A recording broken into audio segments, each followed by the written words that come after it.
Good afternoon, everybody, man. Welcome to JTraedz TV. I do apologize for being late, man. I had to bring my grandmother to the doctor, so I'm back for the second half of the market. I do apologize. So far, it looked like we started to get that nice little dump on off of Wednesday, guys, for that pullback. As we do set up for Thursday and Friday, so today is our first red day out of this week.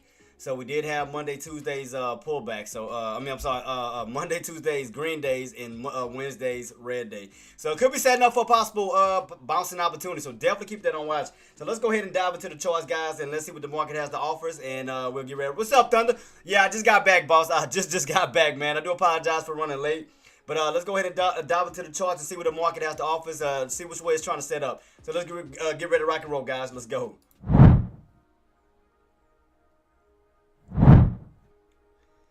All right, guys. We're here, and I do apologize. Like I said, I just got back, man. I had to bring my grandmother to the doctors, so we're good to go. So right now, guys, we definitely, especially with Tesla, guys, we ran up as high yesterday towards that 290 level. We started to pull back, and I'm sorry for all the lines, because I was just trying to figure out, I was trying to see if those buyers were going to utilize these bottoms. That's why I had so many lines. But right now, we're still cracking through them. We're still getting that deep pullback, roughly around possibly the 270 to 265 level. So so far, that's what it looked like that we have so far. So I was trying to calculate it in my head, because I was like, okay, we get a bounce back up towards the upside. What would be the profit taken back up toward the upside? So far, from the 590 level, we already dropped $20. So yeah, we already dropped down $20 as far as Tesla. So that's what I was trying to do. I was trying to do some calculations in my head, basically for the bounce back up towards the upside, like, how much we can accumulate back up towards the upside from the 270, 280s up to 290 levels. What's up, Queen? What's up? So yeah, guys, just definitely keep this on watch right here. So yeah, we definitely got that little dump on. I knew I should have stayed in that damn Nvidia area. I knew it. Like I had a feeling it was gonna get that downside, man. God, I knew I should have stayed in that damn Nvidia trade yesterday. I knew it. But let me go into Tesla, because and I do apologize by all the lines, but like I said, man, after this dump on off, and another kind of key setup was a inverted cup and handle pattern. That was kind of another key setup. So if you go back right here, let me take all these lines off real quick. I would just, like I said, I had these lines based off of these bottoms right here and based off of these bottoms, but I'm keeping this on watch to see if buyers gonna try to step back in and get above these key levels, especially above that 75. Because if those buyers can step back above 75, that'll keep us in the range of 575, 580 to 585. That'll be a $15 run. So that's what I was trying to do, just trying to calculate everything to see, okay, if I get in at a certain level, then how much I will make on the upside. So that's what I was doing. I was just trying to calculate it. That's why I have so many damn lines. So I was just trying to see, okay, once we do get that bounce and move back up, how much can we make back up towards the upside. So that's what I was doing. So I was just trying to calculate it. As far as SPY, yeah, we got rejected at what, that 566 level still? Yep. Right here, that's the triple top. 566.22, 566.22, 566.22. Caught that triple top. Yep, that's where your pullback came in at. Caught a triple top on that one. Definitely caught a triple top on that. And you kind of see, you have somewhat of a little cup and handle pattern on this. It's ugly as hell, but let me see how I can make it a little bit better. Because I know I can see it on Tesla. I seen an inverted cup and handle pattern on that one. You can kind of see one on this one. I'm trying to figure out how can I draw it out. Like, it's kind of weird to see it. I mean, you need to start from here to here. But I mean, right here, you definitely caught a triple top at that 576.22 level. Right here, triple topped. Then you can wind up cracking your channel. Yeah, you definitely got that dump back down towards the downside. So yeah, that's where you caught that issue at. Right here, that same exact price where you got rejected at 3 times. Same exact area. For Tesla, that was around 590.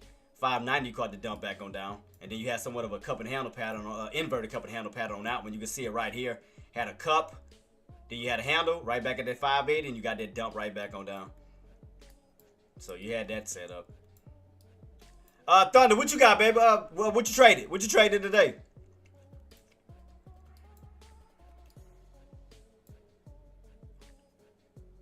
Because if this thing's gonna fill us down, if it's gonna fill us all the way down, that's all the way down to 260. If we're gonna come back down and fill this area where we had that breakout at, come all the way down to a big red to green, that's gonna be you got 260 to go. 265 to 260. What was your entry, boss? Yeah, if you would, like I said, I mean, you could have just held right here that triple top right here, Thunder. I mean, you could have just held it right at 260, 576.22 and just rode that bad boy down. Right there, that triple top. Right here, boss. Triple top. That was the area where I had that, what I was talking about yesterday. You remember I told y'all to watch that key level. 576.22, 576.22, 576.22. Dump on down. Triple top. Yeah, that was good. Yeah, that was definitely a good entry right there, boss. Yeah, right there, that's the bell rung. You squeezed up toward that same price point. Could have had a nice little entry right there for that move back down. Ooh! That's how much you up right now? Dog, get him, Bob. Get him. Yeah, it's definitely done. Yeah, you definitely dumping back on down. So let me see. Man, I had to, let me see. I mean, you do got room to fall all the way back down to this level. That's going to be around, what, damn near 568. Right here where we had that gap up and that run. It looked like you're coming right back down to these old areas. Because you already underneath 570. With possible room to fall all the way back down to 568. And if we do continuously fall, that means we're going to fill this gap fill on the downside, which will put you back in that channel all the way in the 566 range. As far as Tesla, let me take off all these lines. I do apologize about that, because I was just trying to figure it out. I mean, trying to understand the pattern. So let me take all this off real quick. I'll take all these trend lines off and worry about that later. So right here. All right, so just based off the setup, yeah, you definitely got rejected at 590, got that pullback all the way down to 570, which is a $20 drop already, and you had an inverted cup and handle pattern. And if we do feel, like I said, we do feel this little area back on down, that's going to bring you all the way back down to 560. So you still, if it continuously sell off, you got down to 265, down to 260. So even if you haven't got in for a put, still a put opportunity, where you can still feel this bad boy all the way down this way. Because you still have $5 from 570 to 565. So, I mean, you still got that opportunity. As long as you stay underneath this price point in these areas, you still got room to fall back down. Damn, boy. As soon as I came back, I wasn't expecting all of that. I was like, God, dog. I knew it was going to get a pullback at that 290, but I didn't know it was going to be that big of a pullback. I was like, I ain't gonna lie, I was thinking at least 280. I was thinking at least 280. But golly, I was thinking about $10 drop, but this bad boy dropped damn near $20. That's a $20 drop on the put side. With room to still come down. Still got room to come down to that 265 to 260 level. Right here at the old breakout areas. Same thing with SPY. Right here at this old level here, when you gapped up and went on that nice run. You got room to still come back down to this 568, the possible 566 back down towards that old channel. When you fall all the way back down to that trend line, look like it's what it's doing. Look like it's coming all the way back down to this trend line. Got that overextension, and you pulling right back damn near down to it. Right back down to it. That's crazy. God. I mean, I knew, like I said, I was expecting some pullbacks, but God, dog, talking about pullbacks. Jeez Louise. That bad boy's pulling back like crazy.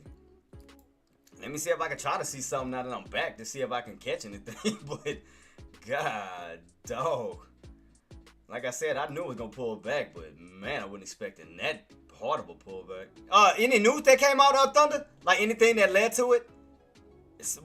More talks in the tariffs or something like that led to it? Because with Tesla, you had a downtrend pullback. Because I looked at that earlier.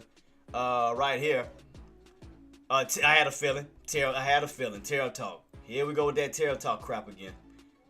Every time he mentions tariffs. Because right now, SPY, you're pulling back down to your trend line on that one. Tesla, you had a downtrend rejection right here. That's what that led to.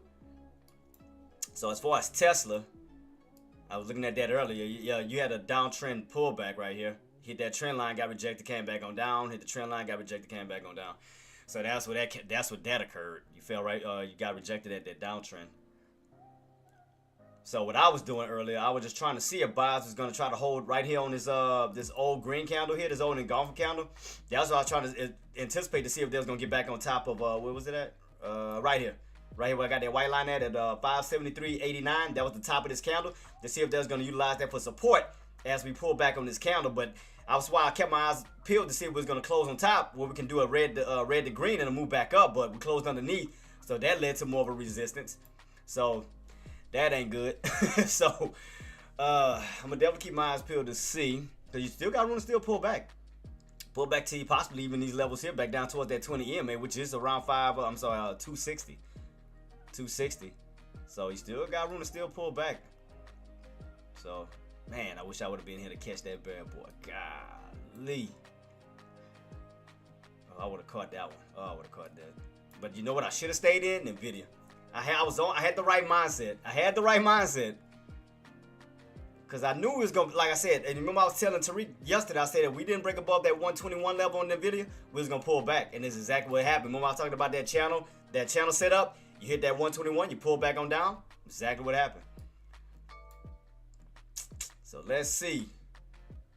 What could be the next, I mean, it does kind of give you a little cup and handle like pattern. Kind of like here on Tesla. Almost like a little cup and handle pattern. Cause you do got some of this little U-shaped pattern right here, and it does look like it's just the handle. I mean, so you could, you know, in due time bounce back up. Would that be the handle? Cause it does give off this little cup and handle pattern feel right here. I'm just trying to see exactly where the where that area would be at exactly. Cause I see it right here, but I'm trying to look this way. When you get that complete U-shape, but you do have a U-shape in general, almost like a cup and handle pattern. For a possible pullback bounce.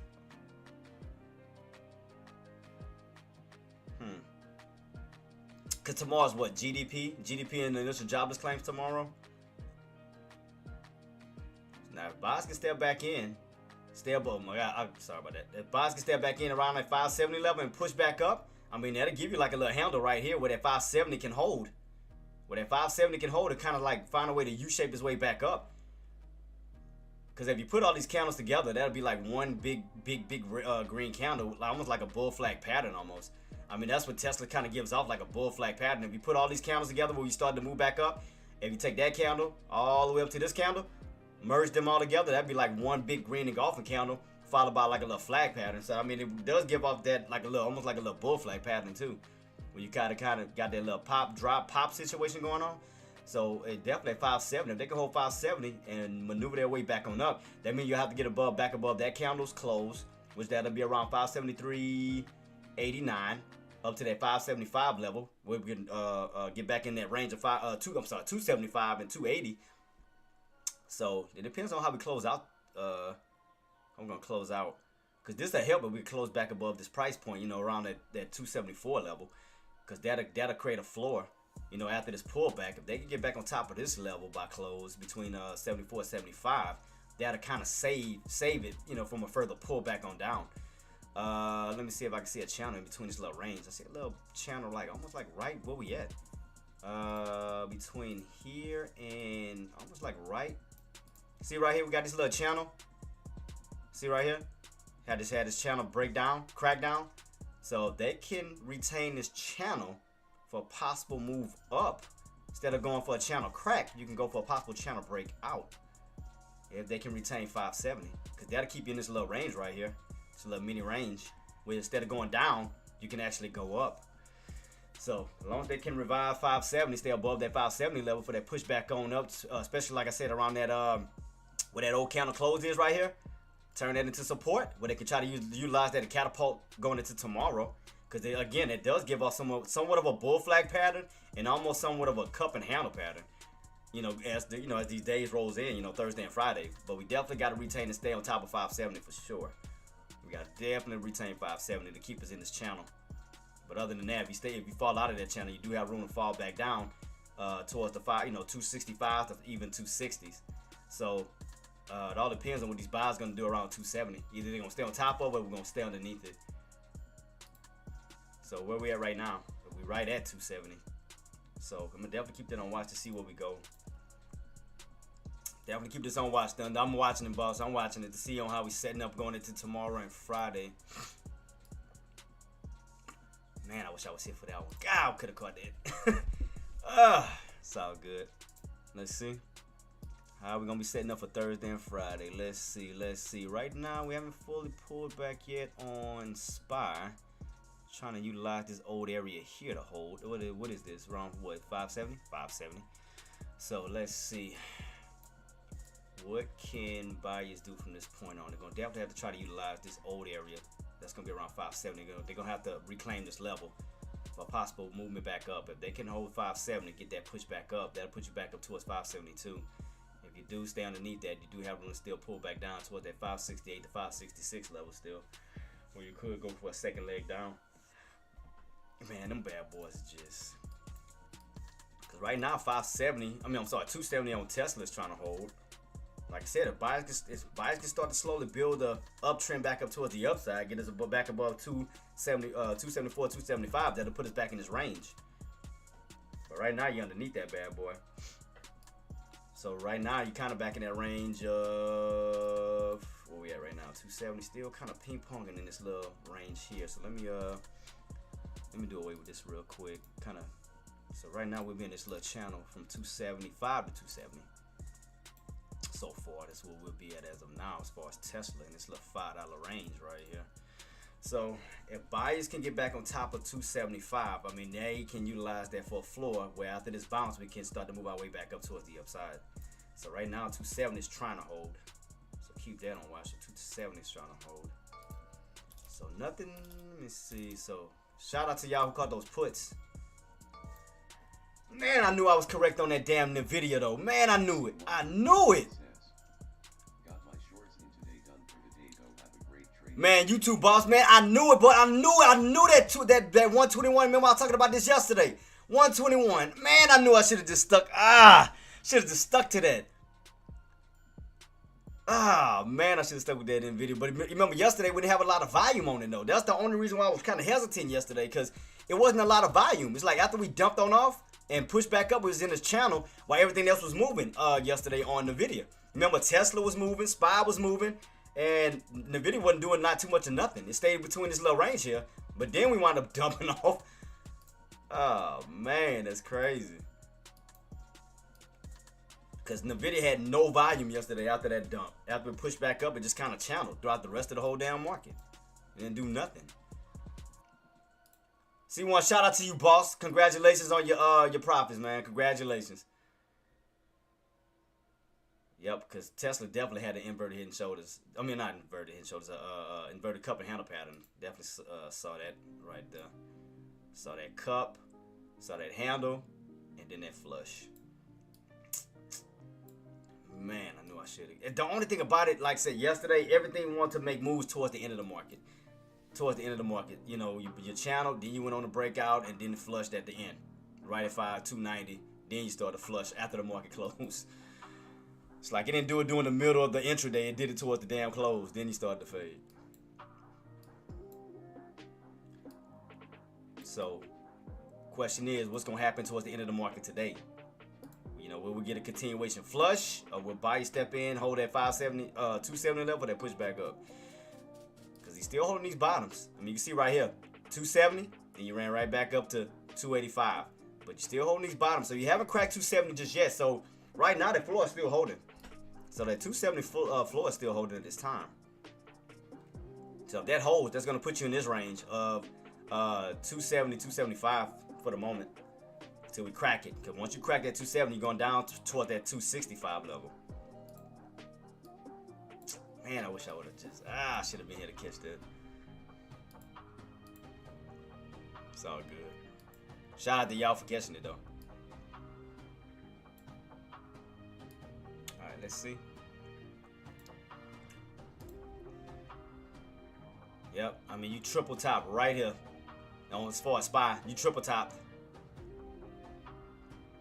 Triple topped. Right now, that bad boy still pull it back. Like it want to pull all the way back down to this old trend line. That's what it looked like it want to do. It looked like it want to fall all the way down to 568, 566. I mean, right back down into this range. Like you're coming back down from this overextension. That's what it looked like it want to do. So let me see how we're going to set up going to 2 tomorrow. What's going to be the next opportunity? Let's see. Let me see. Because after this dump on off, let's see.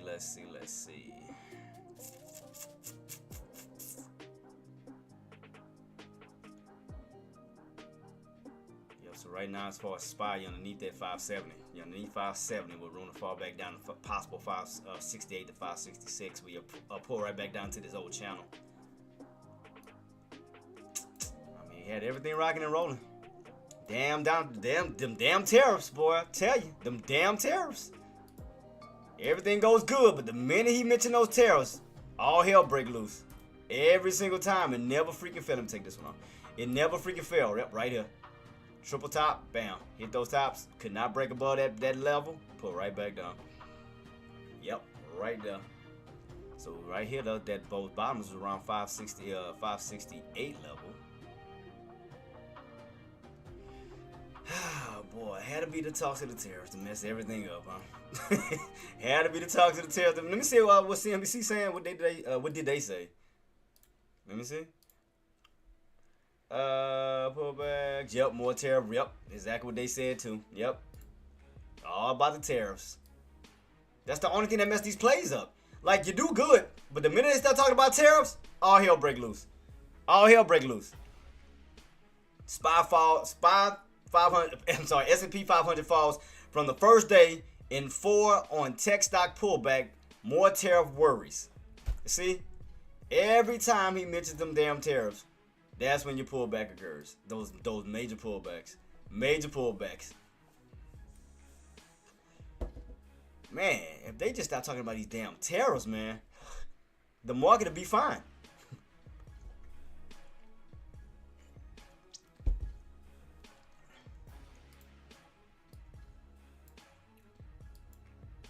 Yep, because I told, who was that? Trader Mike? Yeah, I told Trader Mike because I think he was, his price point was 290. We did hit 290 around close and then after hours. So we did hit 290. Then we got that flush right back on down. I think he took profits, if I'm not mistaken. I hope he did. Hope he took profits right at 290 before the pullback. So let's see how can the market recover after the tariff talk. How can it? It's like every single time, it never failed. That is crazy. It's like every time he open his mouth about them damn tariffs, you get those pullbacks. Cause I mean, we was doing fine. Like I said, Monday you gapped up. Like we was doing fine on SPY. From that Friday to Monday, you gapped up. Everything was running fine. Everything was flowing fine. But the minute he talked about the tariffs, bow. Man, this dude here, it's just.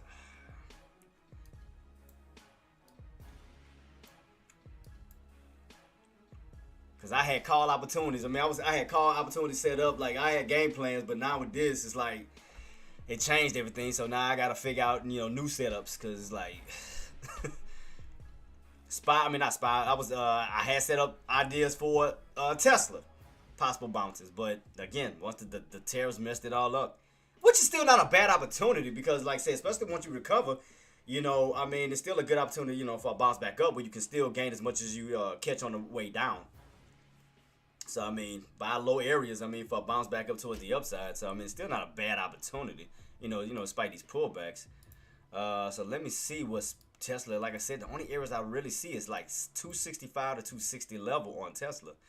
That's the main area I definitely see. Like I said, as far as SPY, you just got to recover that 270 level for sure. Because you can clearly see that right here. Because if they can cover that recover 270, that'll hold that floor right here to keep you in that range. If they can close on top of 570, that'll help. As far as Tesla, like I said, we crack 270, that'll put you back down towards these lows here. That'll be around 265 to 260 range. But like I said, it does give off somewhat of like a cup and handle pattern. Like this is the handle that's forming right now. So I'm like, okay, what would these lows be? So that's why I'm watching to see if they're gonna hold that 270 level for that push back up. That's why I want to see if that 270 is gonna hold for the possible move back up, because that'll be your handle. If that 270 holds, that'll be the handle right here as your 90 MA moves up. A possible indicator squeeze. We got somewhat of a bull flag pattern as well. So where we at as far as Tesla? Still holding 270. Because I would give it, I know it'd be a risk. I would hold, some low areas. have a little low risk just to see, because I know right now going for a swing trade be kind of early. But like I said, I would hold as long as 570 holds for a possible push back up towards the upside. That's the only risk that I have to deal with is we do crack 270 throughout after hours in pre-market tomorrow, back down to 265. That's the only risk I would have to take, from 270 down to 265. That'll be the only risk. But if we were to get a possible bounce back up, then that'll be a $5 profit up from 270 to 275. So that's the only thing I got to see on how this is going to pan out towards the close. Thunder, what you think?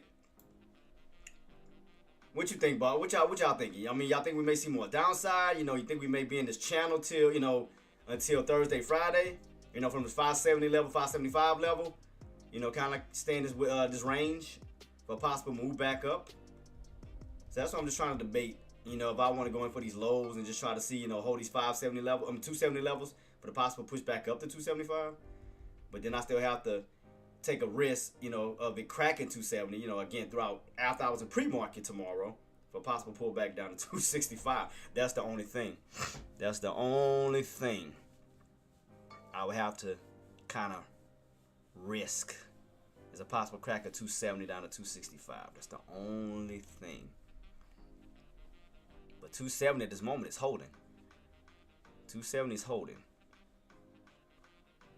But buyers really haven't stepped in yet because we still haven't got no bullish movement. So, it's still kind of weak right now. Buyers still kind of So that's the only risk if I was to go for a swing trade for a possible bounce back up. Now, as far as SPY, see, you have that 268 level back down this way. So it all depends on what we close.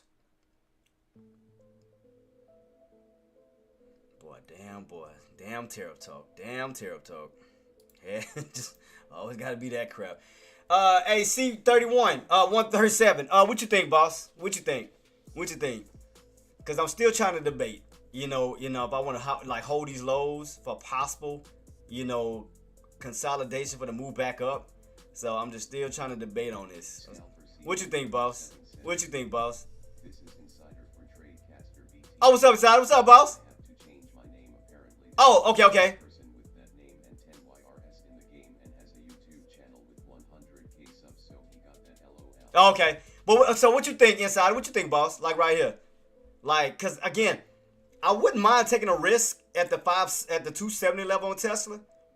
For the possible, movement back up to 275, which would be a $5 profit, and up to 280 would be 10. But I still just have to, face the risk of, we crack 270 back down to 265. That's the only thing. What you think, boss? What you think? Because, we held 270 before. 270, when we did get that run back up to 275, 280, up to 285. So you definitely went on a $15 run back up towards the upside off of that 270 level, and that's where we're at right now is 270. So that's what I'm trying to, because we'll have to break back above this price point to get our way back into the 280. So that's the only thing I'm trying to just figure out what I want to do from this point. That's the only thing, because like I said, I do have to understand that there's still a risk that we still crack 270 back down to 265. I still have to understand that that's still a risk. That we can still do that when we come down to these lows. So I'm just trying to figure out how.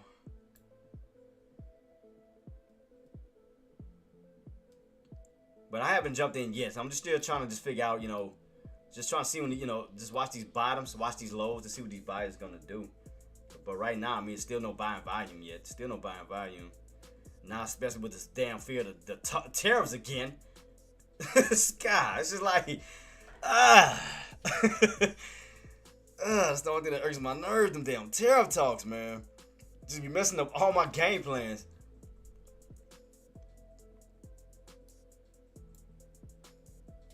What do you impose now?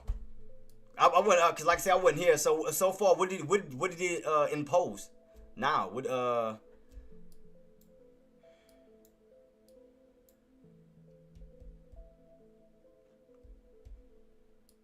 If I wanted to go for a short, a put, I have to wait. I want to see it go back up towards 75. We catch some tops back down. But at these bottoms, see, that's the thing about it. I gotta see if these bottoms are gonna hold. So I don't want to go in for a put until we crack that 70 level where I can use that for resistance, but we hold on top of it.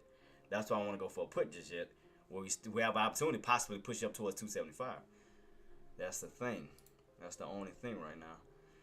So right now I'm kind of in this little, because I mean it seemed like just been making bull flag, a bear flag after bear flag, two-legged pullback after two-legged pullback. It's just been bear flagging, bear flagging, bear flagging on down. So that's why I'm not trying to take a risk right now. I just want to see if buyers gonna step back in. But right now, still, I mean, bears still have it.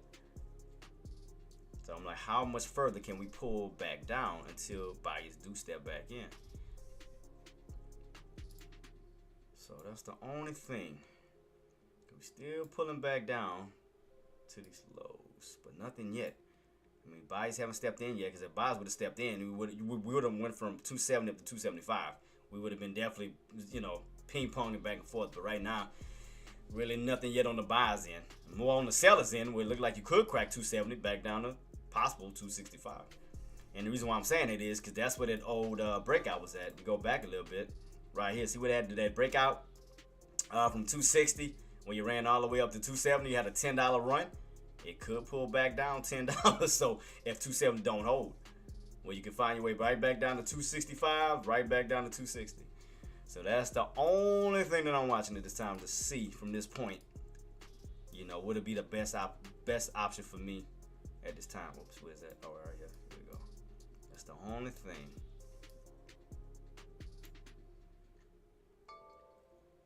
Because we done dropped, like I said, from 590 from yesterday. I mean, from around 290 all the way back down. You already went on a damn near $20 drop. $20 drop so far.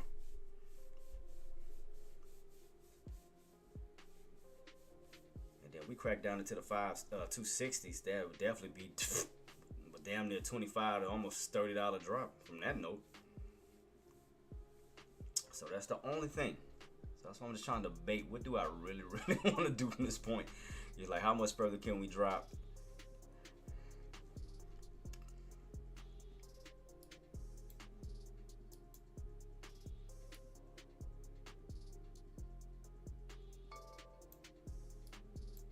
Again, we fall and we'll put, like I said, we cracked that 270, we be back in this range here. We'll be right back in that range.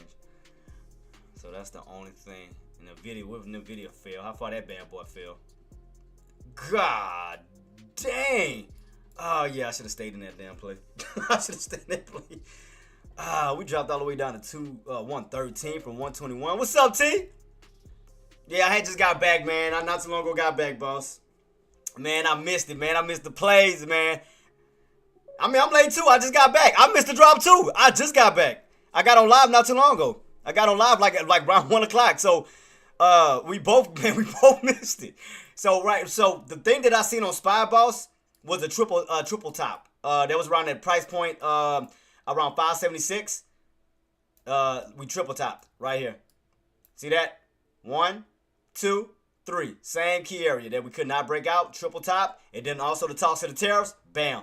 Look at that. Look at that. Oh, man. I missed it too, boss. God dang, I missed it too. Look at this. I mean, to me, I think it still has room to fall. T. I still think it got room to fall because if you think about it, you're coming back off of this overextension from this uptrend. It looked like you're coming back down to this bad boy. So it looked like after we had this bounce, it's like you got overextended. It looked like we want to pull right back down to that uptrend right here, which will put us around where we at right now, 568, which I told y'all. So 568 down to 566, down to these back down to these areas here. And as I stated, it may feel that gap on the back down now from Friday to Monday. So it may feel that gap.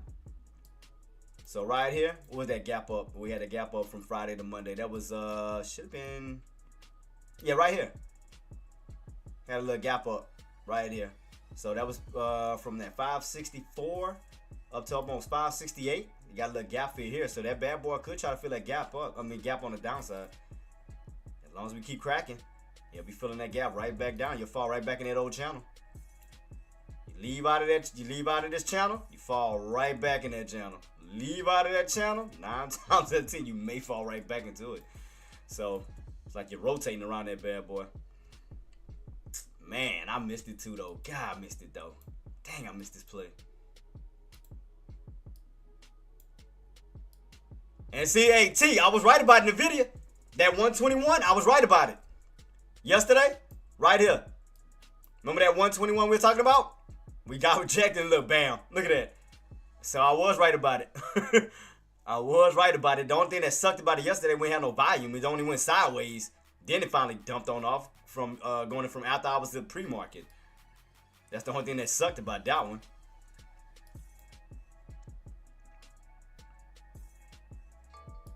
As far as Tesla, like I told you guys, we cracked that 270. You got room to possibly fall down to 265. From 265 down to 260. Possibility, you got room to still fall.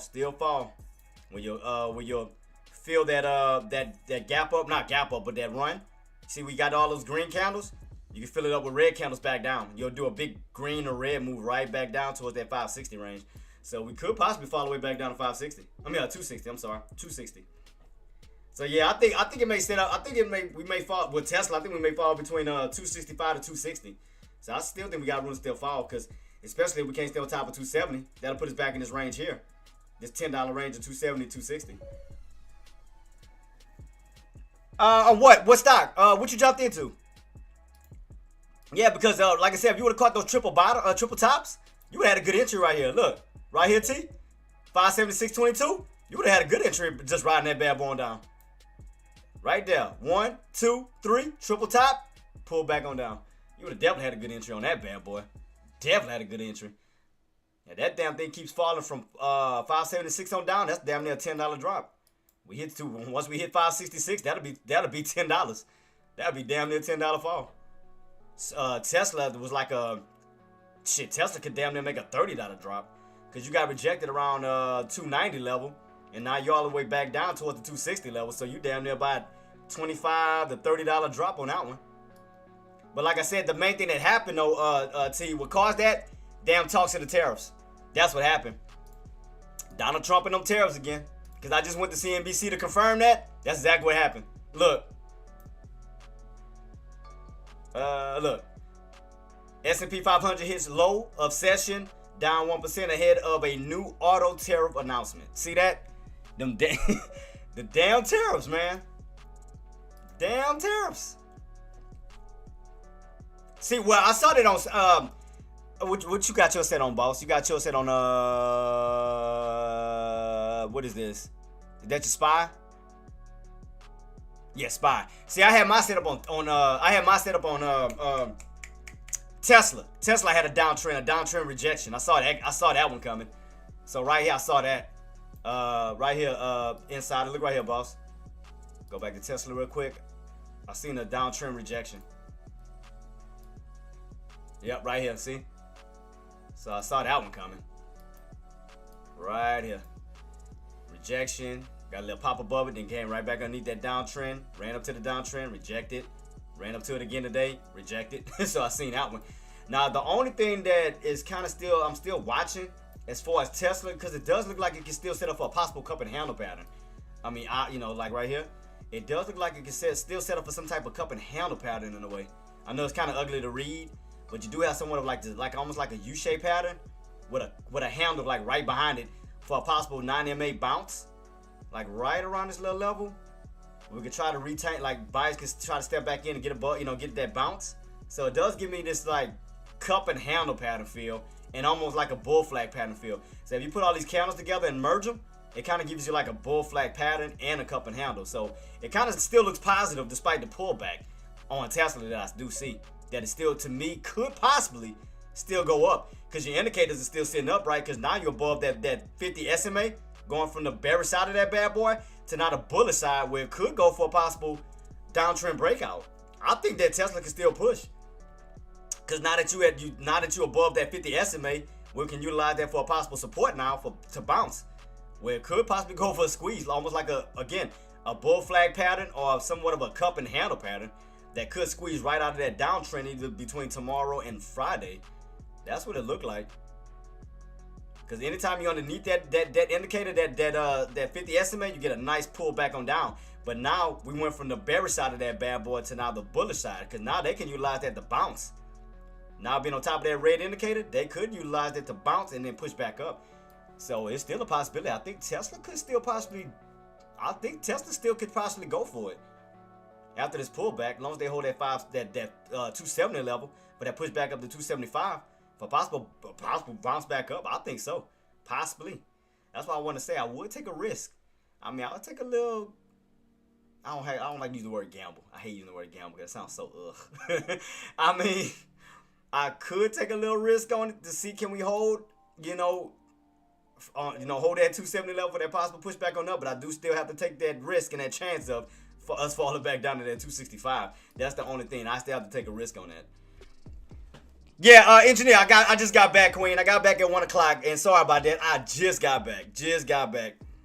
Yeah, it's the stupid tariff talk. Yeah, I know. The minute he opened his mouth about tariffs, and it's always seeming like between a Wednesday and Friday. It always seems around those times, Wednesday and Fridays.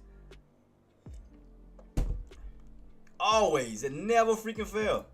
But which is, like I said, still not a bad thing either, because you could be buying in lows for the possible move back up. I mean, it's still good. Look, see, 270. Look at what I told y'all. See Tesla. As long as they can hold that 270 level, you got room to run up back up to 275. So it could be setting up. That's why I want to take a chance on it. I'll be taking a risk. I know I'll be taking a risk, but we still hold above 270. I could take a little baby risk on it, go with one contract just to see. Like take a little small risk on it. I could go for it. Oops. Oh, shit. I didn't mean to. I pressed the button again on accident. I did that again. I did not mean to. I did that again. That's the second time I've done that. God damn it. Jeez Louise. That was an accident. Nah, I did not mean to do that. I was hovering around it and I accidentally hit the damn button. God, that's the second time I did that. That's the second time I did that crap. I'm in on accident. Didn't mean to do that. Accidentally pressed the damn button. That was an accident. That was really an accident. I did not mean to do that. I swear that was an accident. I did not mean to press that button. It's moving up a little bit.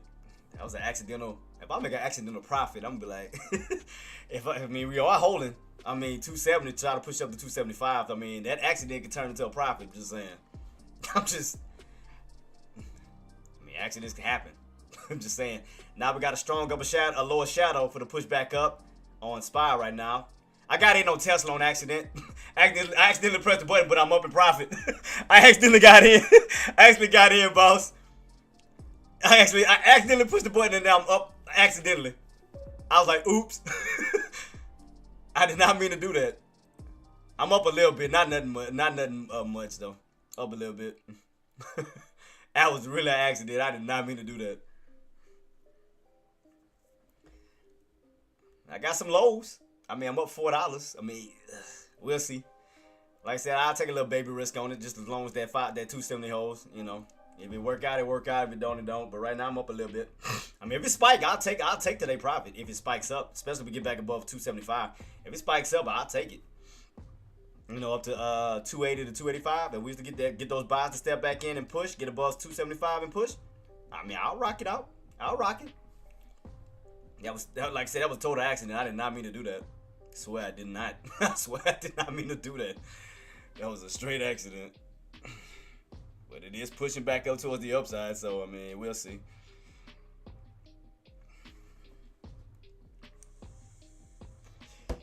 Cause I was hovering around it to analyze it, and for some reason I accidentally hit the damn button. It is what it is. We'll see. Entry wasn't bad. Silverback, what up, boss? Because, like I said, a 270 can hold. And we run up to 275, break above that key level, that's $5. Run up to 280, that's 10. 285, that's 15. I can't complain on that. Right now, I'm up $5. So right now, I'm up $5. Can't complain right now. Accidents happen. Just saying, We'll see. We'll see. I want to see, can I be able to swing trade it? After these bottoms. I want to see if I can swing trade that bad boy. What's he say? What's up, good look? What's up, boss? Man, you handsome yourself, boss. You know what time it is. But We did get the dump on off. Where as far as SPY, we did hit those triple bottoms. I'm sorry, triple tops. That was from yesterday. That was around at 560, 576.22. That area is from I think May 7th. No, not May. I'm sorry, March 7th. And we go back a little bit. That's where we had those old resistance levels at. Where we did break, push up towards that 577 and got rejected right at that 576 and got that dump back on down. So all I did was just take that price from March, early March, and then swung it over this way. And that was that same key level where you got rejected at now. See that? 576.22, 576.22, triple top, bam, pull right back on down. So I saw that one, but like I said, what caused that definitely drop with them damn talks of the tariffs. That's what caused the drop for sure. So I'm trying to see now, can we start the rebound? I'm gonna hold it. I'll hold it. I'll hold that bad boy, man. If it's gonna pull up, hey, I'll hold it. I'll see where we go from here. I'm up right now. So right now I'm just, not much, but a little bit, $6. We'll see. As long as this bad boy keep breaking, the higher it goes. So we can break above 275. I want to see, can we get this little transition? We'll see. As long as 270 hold, that's my main focus. 275 hold. 270 hold. We'll see. We'll see what these buys gonna do for the second half of this market. We'll see. Yeah, I think. Well, you know what I think too, boss. Silverback. You coming back down from an overextension. See, look. If you go back a little bit, you're coming back down from an overextension off of that old trend line from Monday. Friday. Friday we got that pullback. We bounced off these bottoms, and then that's when we went into Monday. We had a little gap up, so it looked like we could fill that gap down, back down towards that 566, back down towards these levels here. That's gonna put you right back down toward that trend line. So it's like you got overextended, and you're pulling right back down to that trend line, which is gonna put you right back in that channel. So that's what it looked like. So that's what it looked like. You coming back down from an overextension. That's going to put you right back in that channel. Because like every time you leave from that channel, you return back to that channel. You leave from that channel, you return to that channel. You leave from that channel, look like 9 times out of 10 it's trying to return right back into that channel for a possible trend line bounce. You may get a possible trend line bounce. Those buys step in around that 564 level for a possible bounce back up. We can see a possible trend line bounce. Because right here, bounce, right here, bounce, right here, possible third bounce. So as long as you stay on top of that trend line, still bullish, possible bounce incoming. So that could be a possibility. So possibility as we pull back down to this bad boy. So we'll see. Because right now, if you think about it, you're still in somewhat of an ascending triangle pattern from that 576.22. So if I take off, you already know what I'm about to do. Y'all know me. So let me make another one. So if I take off all of this, watch, you'll see what I'm talking about. If I take this off, this off, this off, this off, this off. Come on, goddang it. This off, and keep the red line. You still are somewhat in an ascending triangle pattern where you're still kind of moving back and forth in that range as we get tighter and tighter and tighter and tighter. So it's still just moving around that area, still moving around that trend line and those tops. So all you're doing is coming back down from these tops, still on hold. Like I said, still in hopes of holding that trend line, which we could stand in an ascending triangle pattern.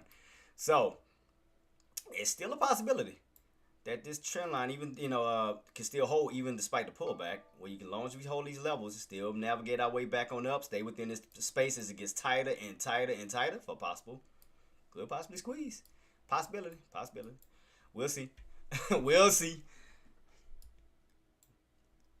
Now, what you want to avoid is a possible head and shoulders pattern. It's definitely what you want to avoid, because if you stay stuck underneath this level here, which is around 570, that'll be your shoulder, that'll be your head. So you definitely want to try to stay on top, try to reclaim this range, especially want to re-break it, because if not, that'll turn into a right shoulder and could possibly pull back down even lower.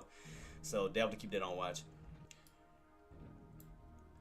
But right now we are definitely in a possible ascending triangle pattern. Definitely in a possible ascending triangle pattern. So in other words, you definitely have room to pull back down to these lows, which will be around 566 to damn near 564. So, and like I said, if y'all go back to where we had that gap up, it could try to fill a gap on the downside from Friday and Monday, which is right here. You clearly see that gap up. right here. Between that 565-ish level up to that almost 568, we had this gap up. It may come back down to fill it, and that'll put you down towards 565-ish level if we continuously keep pulling back. So you can expect that too. So as we are pulling back, we crack that 68, you'll start to slowly fill that gap down this way, which will pull you around 565. So be mindful of that. Little gap fill on the back down, could fill that gap. If once we crack that 568, because right here that's what's holding you up right now slightly, 568, like right here in this little level. Once you start to crack that, you got room to fill that gap all the way down to 565. So let's do this. So let's set up 560, around 560, almost around 568 level down to, that's where that gap fill will begin right there. See that? From here to here is that gap fill. So if you crack 568, you're filling that gap all the way back down to that bad boy, which should possibly pull you down to 565. So we'll see. You crack that bad boy, you're gonna be filling that gap. So do be prepared for that. So, and for puts, be prepared, because again, if you crack 568, you got room to still ride that bad boy down to 566 to damn near 565 to almost 564 level. So you still got room to come down still, like I said, but watch that 568 level. Watch that 568 level, because that's what you're gonna need to crack for the puts. Definitely want to crack that level to get more further pull back down. So watch that. Watch that level. See if we crack it. So I'm gonna set 2 alerts. I'm gonna set one at around 568, and I'm gonna set up one at 565. So I'm gonna set up 2 alerts on the downside to see can we get those cracks. So I'm gonna set up one at 568 below. Yep, below. And I'm gonna set up one at 565. See if we're gonna get that gap fill back down from that level down towards here. So let me set up another alert. And my bad, the chat box keeps going off. Alright, let me put it beside 565-ish level. Yep, that's good. And set that alert for around these bottoms here. So that'll be your gap fill. Boom, boom, boom. So let's see. Definitely keep this on watch. Alright. Tariq, what is bearish? I know what you meant though. I had to crack a joke on that. What is bearish?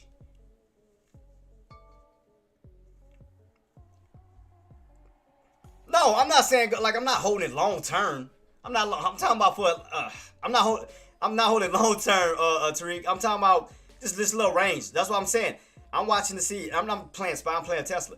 I'm saying as long as that 270 hold, I want to see if those buys can push up to 275. Try to push within this range to get a little profit. But no, I'm not saying like hold it long term. Hell no. I would just try to play it off of the 570 level back up, because that'll be $5. 570, 575 is $5. And then from that level to 580 is $10. So it's 570, 580, $10. So I just want to see if the buy's gonna get the push. That's why I got the low down here. You know me, I'm always reducing my risk. You know me. I don't, I don't play them games, man. I don't do that. I don't risk it all big starting off until buy step in. You know me.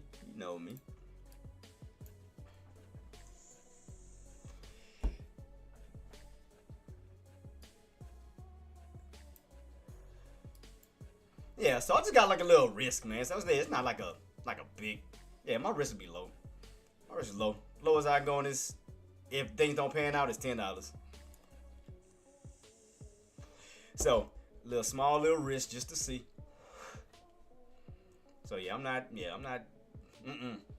You know me better than that, boss. You know me better than that. Especially not right now until buyers move in. Hell no.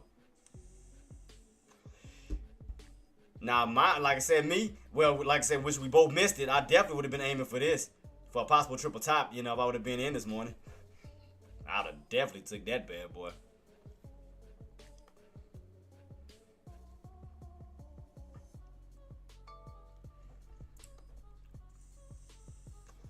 So keeping this on watch, still watching this 270 level. Because like I said, I'm not saying it can't crack, but right now we're holding it. So what I'm anticipating is that we're going to hold 270 for that possible push up to 275. From that point, I just want to see, can we get that break back above 275 to possible 280, which would be a $10 run. I mean, I'll take that. I'll take that little profit, $10 profit. I'll take that. Well, not $10 profit, but you know what I mean. $10 run.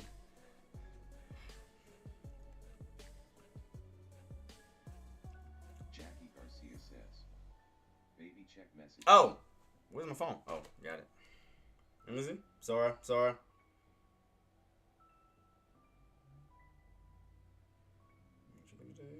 Oh, yeah.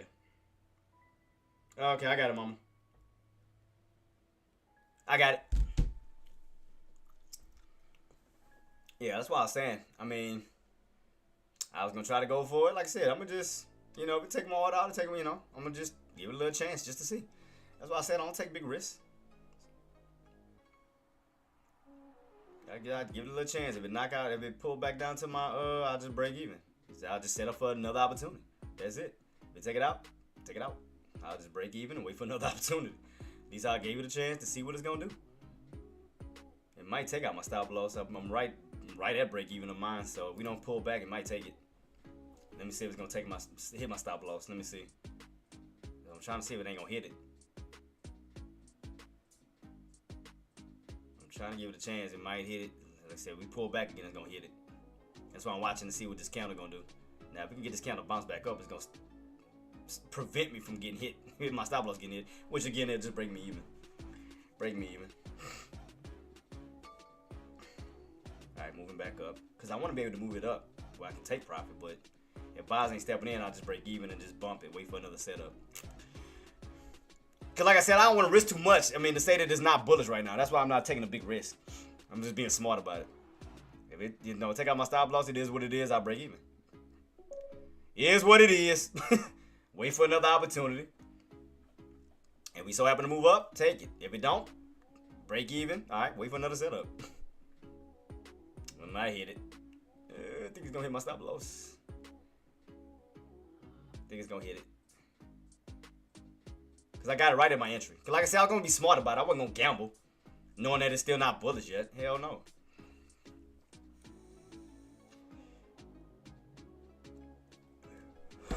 Until buyers can step back in. I mean, then I can go all out. But right now, I mean, it's still not bullish yet. So I'm not going to risk that. I'm not risking that. Like I said, if it takes out my stop loss, it is what it is. All right, let's see what we got, boss. SPY. See, yep, 68. See, that's what I was talking about, 68. So same price, same price point. Oops, same price point. Look, 68. So we got the same mindset, insider. Same mindset, boss. I think it's about to hit my stop loss shit. I think it's gonna hit it. Yeah, it's just not. That bull's not ready yet. It's not ready yet. That's why I wasn't gambling. That's why I just wasn't gambling. Yeah, I know. That's why I'm saying. That's why I just said if it break even, I'll break even. I ain't taking no loss. I'm just saying it just break even. That means the bulls ain't ready yet. Yeah, I know, boss. But yeah. That's why I said. That's why I said I wasn't taking a big risk on it, T. You know how we do, man. If it take my stop loss off, I'm just breaking even. That means that, again, the buyers just ain't ready yet. If it hit it, it hit it. So watch, let me see. Cause I put it right where my entry is at. Cause I tried to get in as low as I could. So if it hit my entry, I mean, just wait for another opportunity till the bulls do step in. Let me see. Let me see. That was the only thing I got though. Let me see. Let me go to CNBC real quick, boss. Hold up. Right now it's the auto. Right before that, they had another one before that. See, now this is the one about the auto tariffs. They said that S&P 500 hits low of session, down 1% ahead of new auto tariff announcement. And then they had one before that when he talked about it again. What was that? They had one previous to that I had brought up. Can't find it. They had another one. Him and them damn tariffs, man. He just cannot just help himself with them damn tariffs. So well.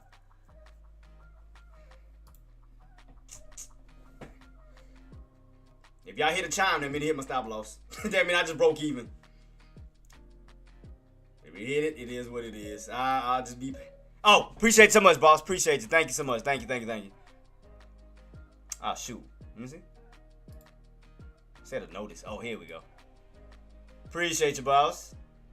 Yep, Trump announced new tariffs Wednesday. Yep. Key point. President Donald Trump will announce new tariffs on auto imports. We already said and seen that. Trump will unveil new tariffs during press conference in the Oval Office at 4 p.m. Eastern. Secretary Caroline Levitt said, him and these damn fucking, excuse my language, him and the terrorists, man, just still holding, so it ain't taking my stop loss out yet. Still, it ain't hit it yet, just yet. It came close to it, but it ain't taking it out yet. It ain't hit it. So right now I'm still surviving. Still surviving where my entry is. So right now I'm still surviving 270. Still surviving 270, T. But if it take it out, I mean, it is what it is. I'll set up for the next one. All right, so we are getting a little bounce. 568 on SPY. We still holding up on 270. 270 on Tesla. So that means we could flush all the way until close, Jay, if this tariff, narrative holds true. So yeah, like I said, I'm gonna just be breaking even, T. Well, I got my stop loss at. I got it right where my entry is at. So I'll just be breaking even. I'll be breaking even. So I ain't gonna lose nothing. So that's why I went with a small amount, just to see. But if we don't hold it, it is what it is. I'll just wait for another setup. Not even for calls, for puts. But I want to bounce back up toward the upside where I catch some tops. Switch over to puts. I just want to see what's gonna bounce back up to 275. That's all I want to see. It's not, since we holding 270, I just want to see what's gonna get that bounce back up. But I don't think we're gonna get it. So it is what it is. So I ain't losing nothing.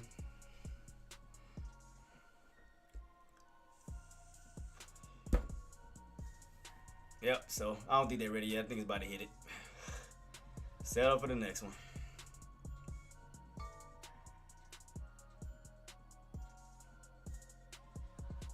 Boy, him and them's terrors though, boy. This is ridiculous, man. This is like getting out of hand with these terror talks.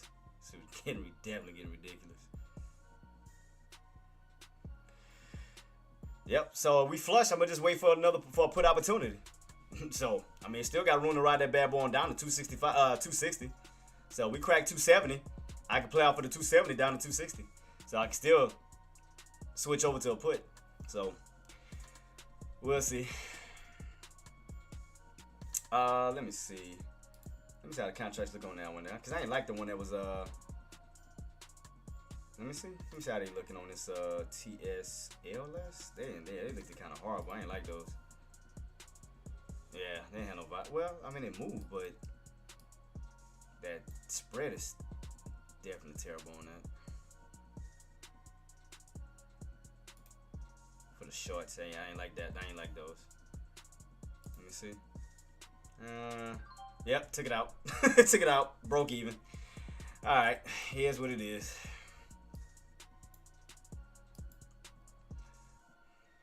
So, not sweating it. That's why I said I don't play, like I said, especially during a bearish time like this, that's why I don't try to go big on calls. So, just took a little chance on it at 270. Played my price point. So, they're not ready yet. Not ready yet. So now I can look at puts. So let me see.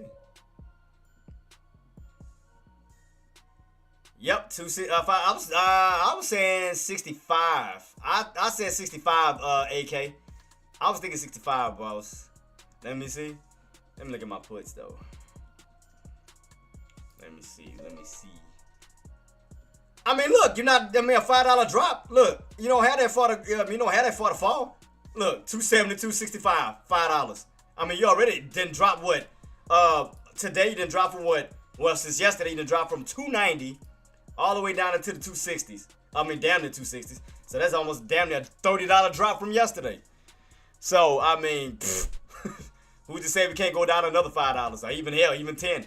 Because you done went from what? Right here, you done went from 585 to 580, that's 5. From 580 to 575, that's 5. From 575 to 570, that's 5. So if you crack 570 down to 565, that's another 5. So if you think about it, I'm just saying.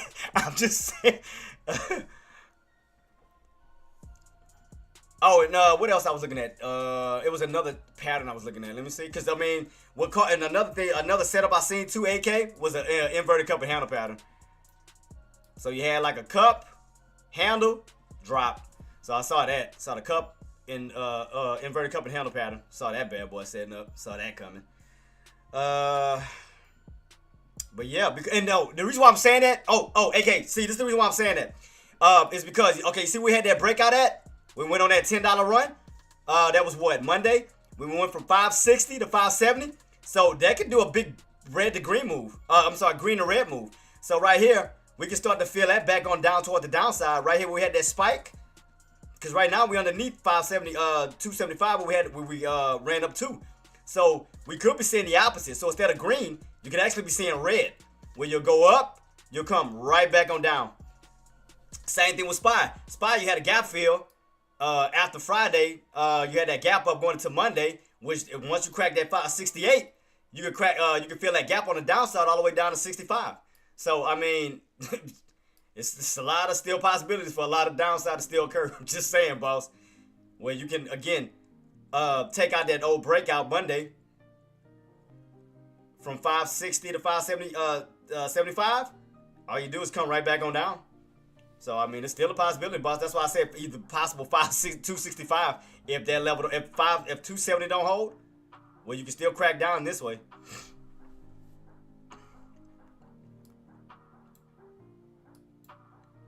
The only way this can be avoided, if buy step back in, get that push back up to 275, up to 280, where we'll stay in this range here. But right now, still no buy stepping in right now, so it's still looking hella weak. So we'll see. We'll see. Because that floor level is going to be at 270 since Monday. As long as they can hold 270, I mean, it's still a fighting chance for them to push up. But if they lose 270, oh, you pulling back down even further. You're going on another two-legged pullback. Same thing with SPY. Watch that 568. You crack 568, you'll be feeling that gap fill down towards 565 from Friday and Monday's level here. So just keep that on watch.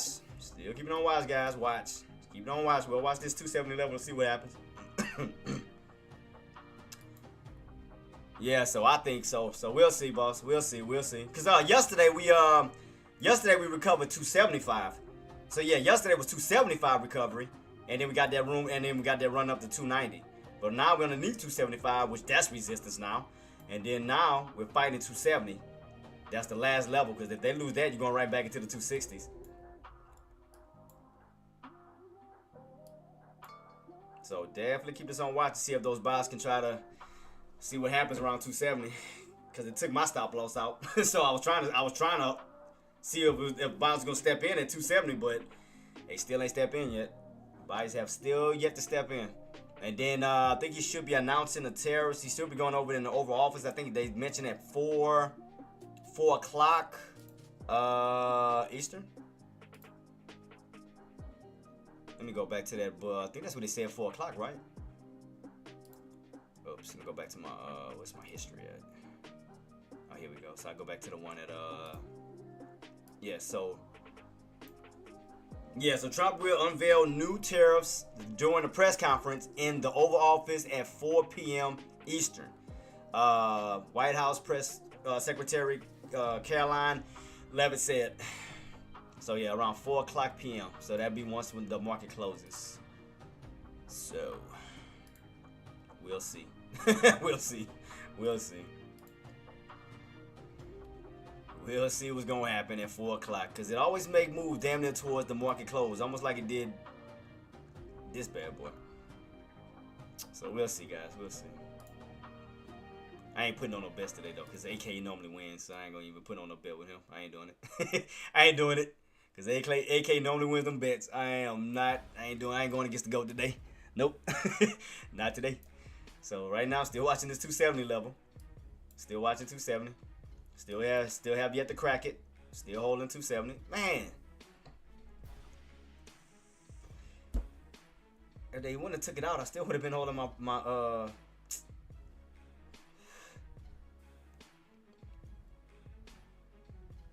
still would have been holding my entry.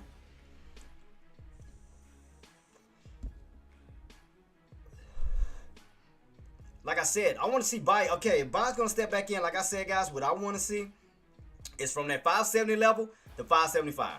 That's the only way to give us that confirmation that buyers are stepping back in. But right now, like as Tariq mentioned, I mean, it's still bearish, and I agree with Tariq 110%. It's still bearish. I mean, buyers have not yet to step back in yet. Now, I'm not saying that they can't. You know, I mean, they can still do it. I mean, but right now, it's still showing weakness.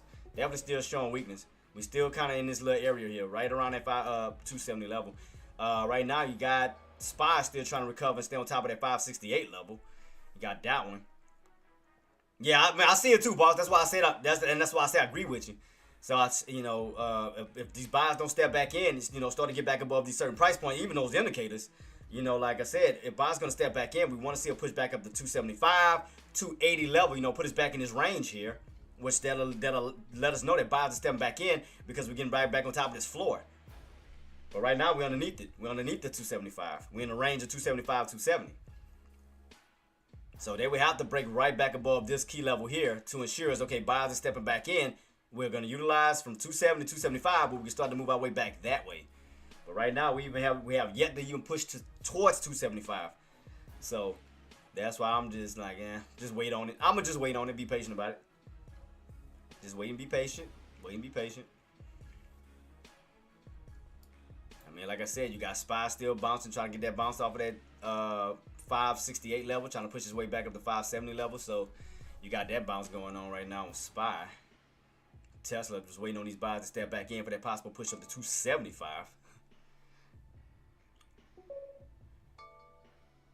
He said, "Oh yeah, smart ass." AK boy, I swear, smart ass. Oh man, I came with him. I came with AK, man. So right now, I mean, as far as like bullish wise, I mean, it's still no go yet. No go yet. So still no setup just yet. Still no setup just yet. They may move in, like I said, after the talks of the tariffs and everything starts to clear out. Then we may start to see some, movements back up towards the upside. But let me see. Matter of fact, let me look at my 180 chart to see. 'Cause I think that level that we needed to hold was 270 on Tesla. I think that was the level because that's gonna keep us in that channel. Let me double check this real quick. I think that's the channel that we need to hold to keep us in that range. So let's see. Let me go back a little bit. Oops, let me do that. Hold up. Go back over a little bit. Because, I mean, it's still giving me like a cup and handle pattern. It's still like Tesla's still giving off this cup and handle pattern. It's still getting off a bull flag pattern. Like I said, if you take those candles and merge them all together, that's like one big solid green candle followed by like a flag. So that's why I'm saying that those buyers would need to utilize regain 570 because that'll keep you in this range here where you rotated back and forth between 570, 580. Before, when we was in that downtrend setup, you fell out of that channel, right? You was in a channel, you had a channel crackdown. So what we want to see is a channel breakout. So therefore, if we can stay within this range, we can see a possible downtrend squeeze because your 90 MA is still moving on up. You're above the 50 SMA, going from the bearish side to the bullish side of things, where it does look like that bad boy can eventually squeeze. So it looked like it go pop, drop, pop. So that's the setup that it's giving me. So I can speak about it in three different scenarios that's right in front of me. I can speak about it in somewhat of a cup and handle pattern scenario, where it looked like it could do that. I can speak about it in a bull flag pattern scenario, where it looked like it can do that. I can also speak about it in a almost in a channel breakout scenario. Well, kind of like this. Kind of like a pop, drop, pop situation where you break out of that downtrend and push your way back up towards that 300 mark. So, because I mean, look at that. I mean, it kind of gives you somewhat of also an inverted head and shoulders pattern almost as well. See that? So it kind of gives off an inverted head and shoulders pattern. See that? So that's what I'm saying. As long as we can hold these levels, stay within this range, buyers can step back in and go for a possible squeeze towards the upside. So that'll give you somewhat of an inverted head and shoulders pattern. So that's why I'm leaning towards Tesla to see can we get that, that possible setup. So that's why I'm looking at that 270 level. Keep us in that range for that possible push back up towards 275 to 280. Now y'all see what I'm doing? So now y'all see why I'm looking at it. He said, hello. But yeah, so that's why I'm just watching this range, AK. Just the first thing I'm looking at first and foremost, 270. I'm watching the 270 range first and foremost. From that 270, buyers need to step up to 275. From 275s, for that possible push up to 280. You know, so that's why I'm watching this first and foremost to see can we hold that level. Because that's the old level or the old floor from Monday. So we go back Monday. This is where we got that bounce. Monday. And then we got that run on up towards 585. Got a little pullback. Then we recovered at 275. Pushed up to 290. So what I'm doing is watching this floor from Monday for today to see if we can hold the same key level for that push up to 275. Get that break above that key level. Putting us in this range. So that's why. Starting off with 270 first and foremost before we fall back down. So that's why I want to see this range first. How this range is going to hold up first and foremost. Make sure we hold this range so we're going to start to slowly move our way back this way. So that's why I'm watching. From this pullback and we start to slowly transition this way. So that's all I'm doing, guys. That's all I'm doing. Just trying to be as patient as I can just to see how this is going to set up. You know, we do have Trump speaking at 4 o'clock. You know, it could lead to a, you know, we don't know what's going to happen. Shit, I mean, from this point, with this damn talk of the tariffs. You know what I'm just saying? As of now, all I'm doing as of now, before 4 o'clock, is just making sure that we hold this 270 level. That we just stay in this range first and foremost. Clear these bottoms. Move up, 275. From them bottoms, 280. So let me create a channel. Something like this. Excuse me. Let me create a channel real quick. This is what, as far as on the buying side, this is what I'm anticipating. So let me put that red. Could that be tops? 280. Put that solid. 3. And that'll be the tops. 280. Midpoint area. 275. We always put that in yellow for our mid area. And bottoms. So there you go. See that? That's what I'm anticipating. That we go from the 270s bottoms. 275 mid. 280 tops. See that? Which will keep us in a range. So now y'all get what I'm trying to do and what I'm watching. Just to see how, as long as we hold them floors, I can focus on the 270 for the possible move back up. So that's all I'm watching. Because I want to see it slowly climb its way back up.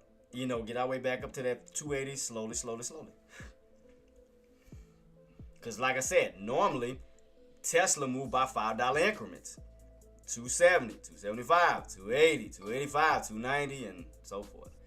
So all I'm trying to do is just watch this bottom portion first. So from this, I want to see buyers step up to 275. We tried it earlier.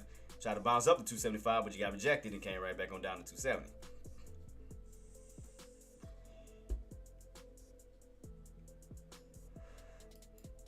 So that's all I'm watching, guys. See on how we setting up. Watching this little channel setup because it looks like it's going sideways, which I like that on my contracts. I like the little sideways movement because normally you go on a little channel breakout, possible channel breakout. So see what I mean? See how buyers are slowly trying to move their way up from 570 to possible 575. Now y'all see what I've been watching? Now y'all get it? Now you get it? I'm just watching that slow build. Slow build.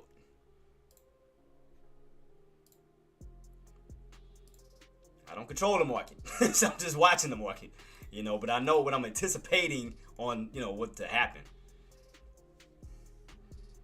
If I can control it, trust, I'll be a millionaire.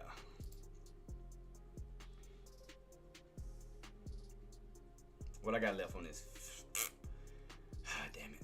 Let's see what I can use. Alright, so that means I have to use freak. Because that's the contract I want to use, but it moved up. So. God dang it. I'm going to have to move my contract again. Shiitake. I could use. I probably could use this contract for the moment. When does it expire? The 28th?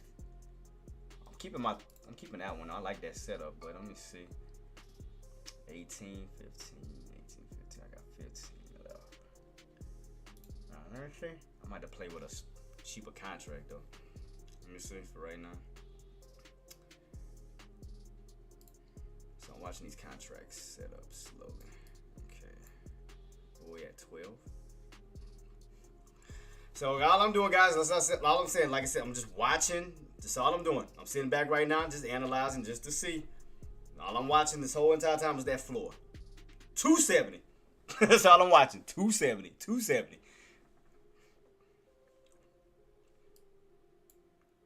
Because I can use that in both standpoints. Like, okay, if we stay above it, I can use it for possible call standpoint because we're holding it as a floor. Now, if we crack 270, I can use it for a put opportunity because that'll go from support to resistance. So from 265 back up to 270, I can play within that range. So that's why I'm just watching this level just to see what takes place. Because like I said, if I want the call side or if I want that confirmation, I want to see those buyers start to move their way up to 275. You know, get that break above that key level where we'll start to slowly transition from these bottoms back up to the top. But right now, still just weak. Still nothing yet. Still nothing yet. Just sideways. Still nothing. Still nothing. So all I'm doing is being patient, is watching this. That's all I'm doing, seeing what these buyers want to do versus what the sellers want to do. So there's a lot of back and forth, back and forth. But note, we underneath the VWAP still. We underneath the 9MA still. So you got to keep in mind, we've been underneath the 9MA since the drop. Every time we run up to the 9MA VWAP, pull right back down. Go up to the 9MA, pull right back down. 9MA, pull right back down. 9MA, pull right back down. So it's like that indicator just doing this. So what needs to happen is we need those buyers to get on top of the 9MA so we can turn the 9MA from resistance to support. So other than that, that 9MA, just that indicator alone is just doing this. It's just weighing you down. It's just doing this. It's just doing this. That's all it's doing. It's just weighing you down. So that's all I'm watching. I mean, because again, buyers haven't stepped up and got those pushes back above the indicators. Because think about it. If buyers were to step in, we'll get above the 9MA, which will put you in a gap fill between the 9 and the 20, which will push you towards 75. If those buyers were to get back on top of those indicators, then you'll be in a gap fill between these two indicators up to that indicator, which that means that you'll break 275 back up towards 280 and the VWAP. But right now, you're still underneath one indicator still. That's just still holding it down. They're just still doing this. It's just still doing this. It's not making no move. It's like it's just pushing lower and lower. Now, if those buyers don't step back in, I'm going to tell you what could possibly happen. If buyers don't step in and get that push, when we get on top of that indicator, that's going to create a downward, that's going to create a descending wedge instead of an ascending wedge. So that means that bad boy can do this and that. Watch, and I'm going to show you what I'm talking about. That indicator could possibly do this if those buyers don't step back in and get that push. It could create a descending wedge like this if they don't get that push. See what I mean?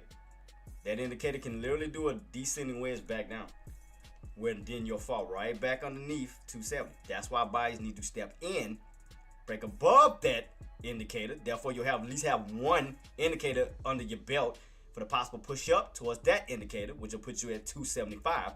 And again, from that point, if they can continuously push now towards this indicator, which will put you around 280 and the VWAP.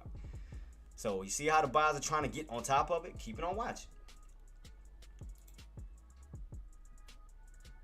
All right, move this. So you see that? See how that 9MA just holding you down still? You need those buyers to get on top of it. Because other than that, this is going to keep pushing you down, pushing you down, pushing you down, pushing you down. And then what's going to make it even worse is once those other indicators start to join it. Because that means that you're going to have double the resistance, damn near triple the resistance until you break above those indicators.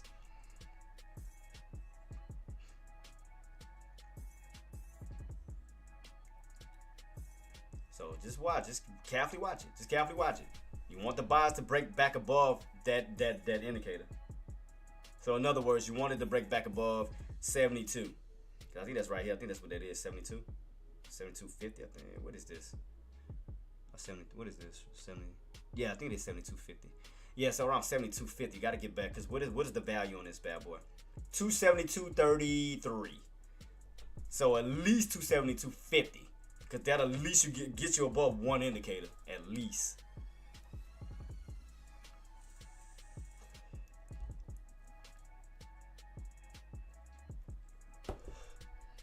Right now, just slow and steady. Slow and steady. Slowly pushing you down, pulling you down, because you went from 272.50 down to 272. You You notice that?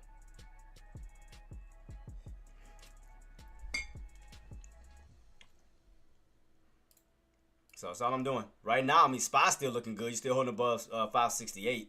Tesla just kind of just slowly, you know. But you got to just give it some time. Wait for buyers to step back in. Give it some time. Let buyers step back in. Let them prove themselves to you that they're trying to reverse the play back up towards the upside. Now, something I do see.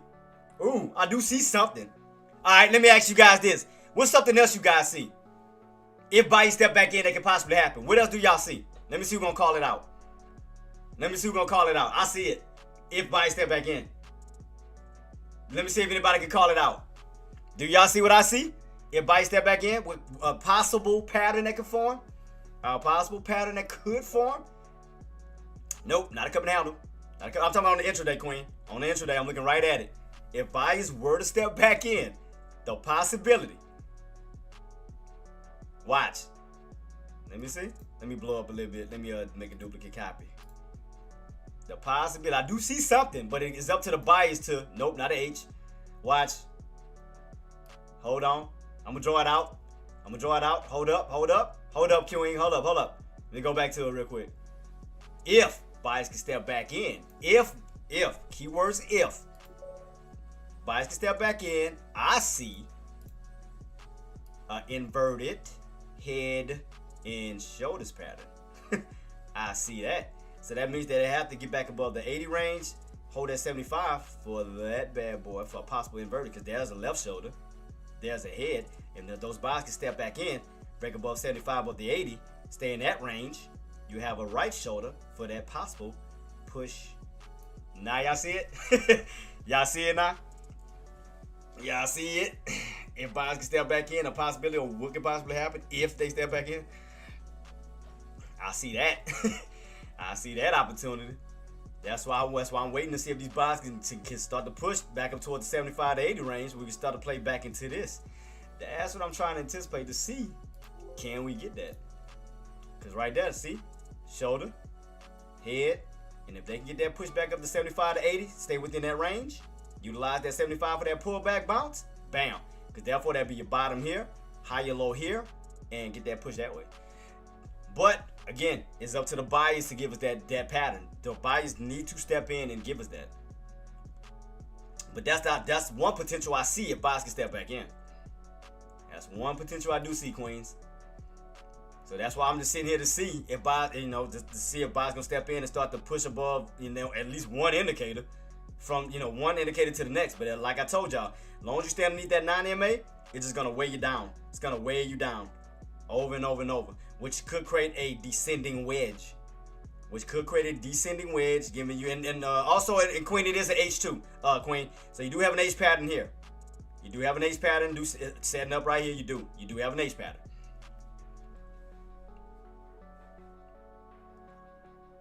So I do see what you're talking about. So you do have an H pattern. So I do see it right here.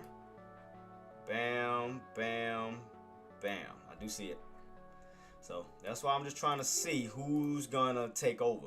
Right now, I mean, bears are still taking over because you still have yet to push back up towards the upside yet still. Because they better do something before you get closer and closer back down towards here, before more bears pile in and crack you right underneath that 570. Because if you crack 570, down to that possible 565, you go. Because therefore, that means that downtrend is going to continue all the way down this way. So we'll see. We'll see, Queens. We'll see. Right now it's what, 2:30? Power hour kicks in about almost 30 minutes. So we'll see if buyers can step back in. Like I said, they can step back in. What we want to see is a push back above 575 to 580, where we can stay within this range, create that right shoulder for that inverted head and shoulders pattern, where we can possibly push back up towards the upside of 585 to 590. So just up to these bad boys to give us that pattern. It's up to them, but I do see the possible setup that could take place if they step in and handle business. If they can step in and handle business. I mean, SPY's handling this business right now, trying to push his way back to 570, so it's definitely trying to handle his business.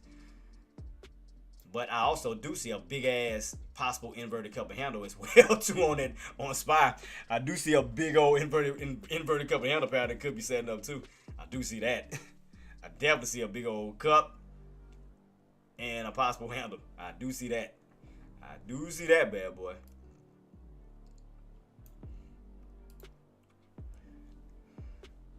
What you gonna do? What you gonna do, Tesla? Come on, buyers. Come on, buyers. Wake up. Wake up.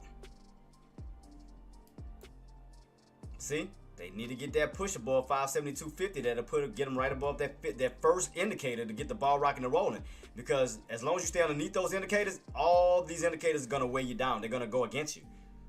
You know, your 50, your VWAP, your 20, your 9. Everything is gonna be pointing down, which is doing now.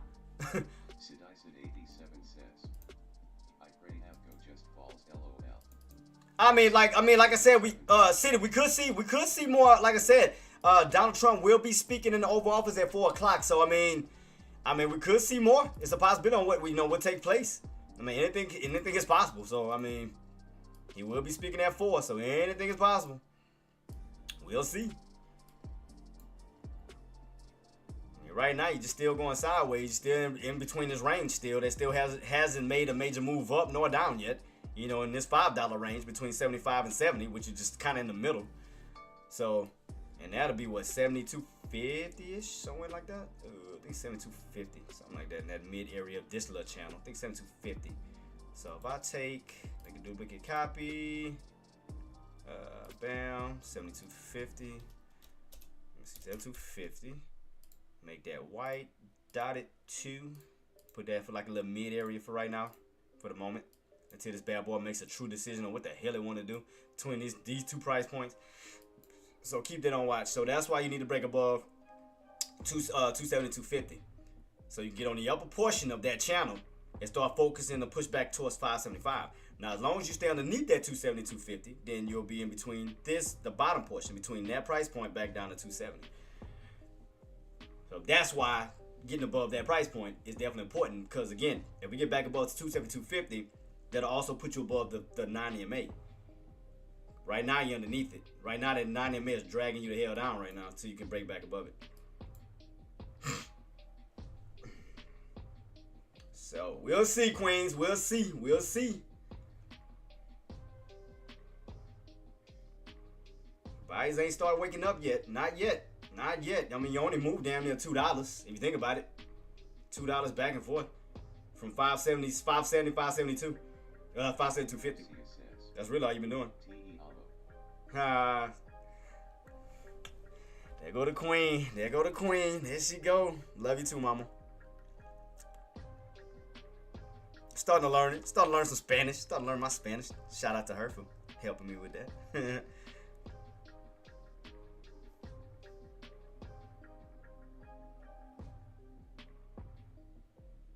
I think I said it right. Tabian Tiamo. I think I said it right. Did I say it right? I think I said it right. Yo Tabian Tiamo. I think I said that right. Don't judge me if I didn't. It's an A for effort, okay? I'm catching on, okay? I'm catching on.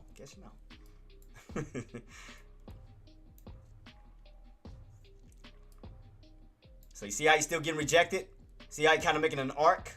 Right underneath that 572.50 guys. See that? Jackie Garcia says, kind of, but it's the thought that counts. Oh, shut up. Shut up.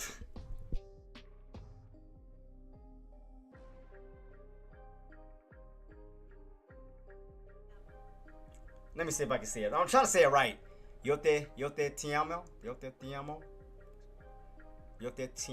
I think that's how you say it. Did I say it?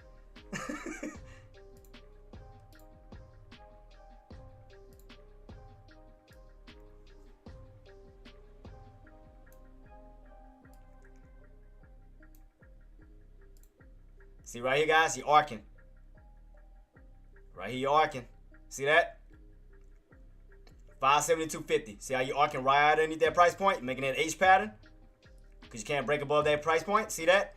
Not still underneath that 9 MA, which can still lead to more possible downside Could still possibly pull back down to that 270 range. So we have not gotten that breakout yet. So now you see why this little channel setup right here. You see that? That midpoint area, 572.50. Underneath, got to focus on this range from that point down to 570.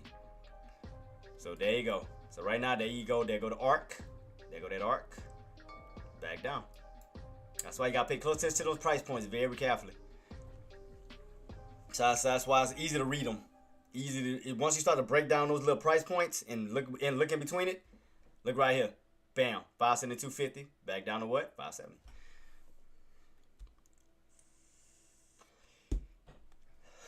Cause think about it. Okay, Queen, Engineer, City. All I did too, another thing, I just took this bottom. See how we pulled back down? I just took that level, went right across the board. Bam. See that? Old support can turn into what? New resistance.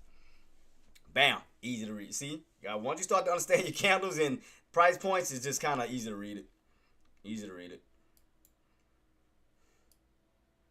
So bam, bam, bam. Possible H pattern back down to that 270 level. I said 87 cents. Word. Yeah, so all I did, Queen, was just take that bottom wick, go right across the board. Bam. That support, turn it to that resistance. Bam. See? It's about as easy to read. Easy to read.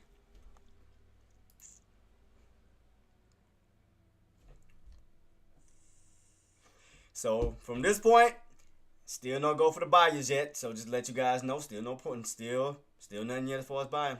Still nothing yet. Still nothing yet. So not yet.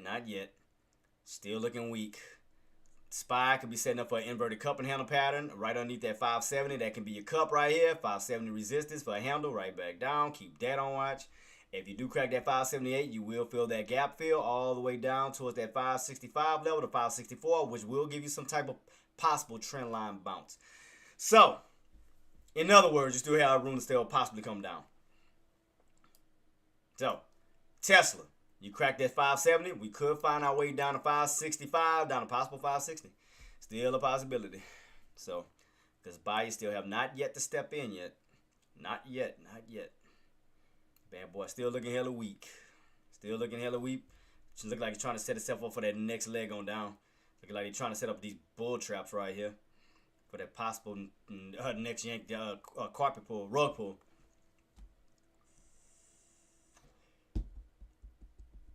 So still nothing yet, guys. Still nothing yet on that end. So I mean, put wise, if you're going in for a put, just make sure you stay underneath the prices of 575, and if you miss that entry, make sure you stay underneath the price of 572.50 for that pullback down to 570. So if you got in these entries, like I said, if you got in at 575, make sure you stay underneath that 572.50. If you got in at 572.50, make sure you hold that level for that pullback down to 570. Let me check it out, Queen. On SPY, I think we cracked it. I think we're underneath it. Because wasn't it like 573? If I'm not mistaken. Let me go back and check it. Hold up. I thought it was like 573 or something. I think we're underneath it. Yeah, we're underneath it. Yep. We're underneath that bad boy. Underneath the Queen. Underneath. Let me see. 13 EMA is at 568.76. 200-day moving average is at 570.46. So we're kind of right in between these two. I mean, it's going to be tough to call this. I'll put it like this. Buyers going to need to get back above 570. Point blank. Buyers going to need to get back above 570. See that? Because your indicator, your 200 day is on at 570.76. So yeah, you definitely got to stay above get back above 570 range. Definitely get back above that. So right now, it looks like they're trying to bounce out the 13 EMA, which is around 568.76. Where we at right now? Yep. So we're around the 13 EMA right now. Oh boy, man, SPY just look ugh. Let me say on the weekly.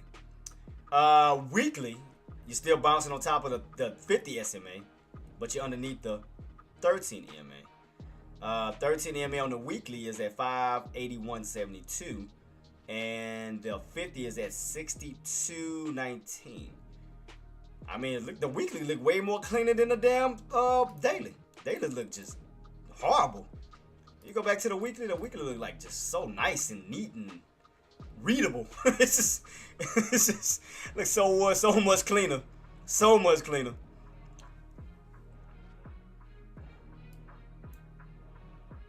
So yeah, like I said, in other words, Queen, you just got to get back above that 570, 570, 50 level. I mean, you definitely want to hold back above 570 first, because you want to stay in that range. Because you want to stay in the 570 range to move your way back up.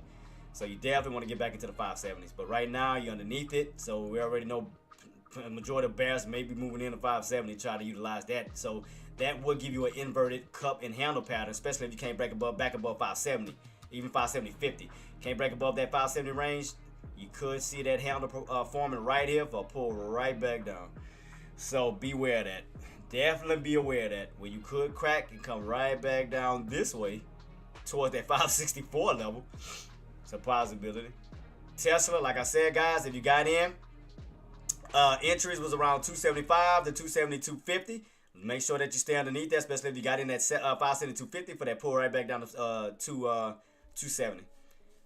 So y'all looking good as far as your entries so far. Again, if you got in right here, just make sure you stay underneath 570, 250. 570, 250 for that pull back down to 570. So right now, as far as your entry looking, where do you look and what time? Which one you mean, Queen? What chart? Which one? Engineer, which one you mean, Queen?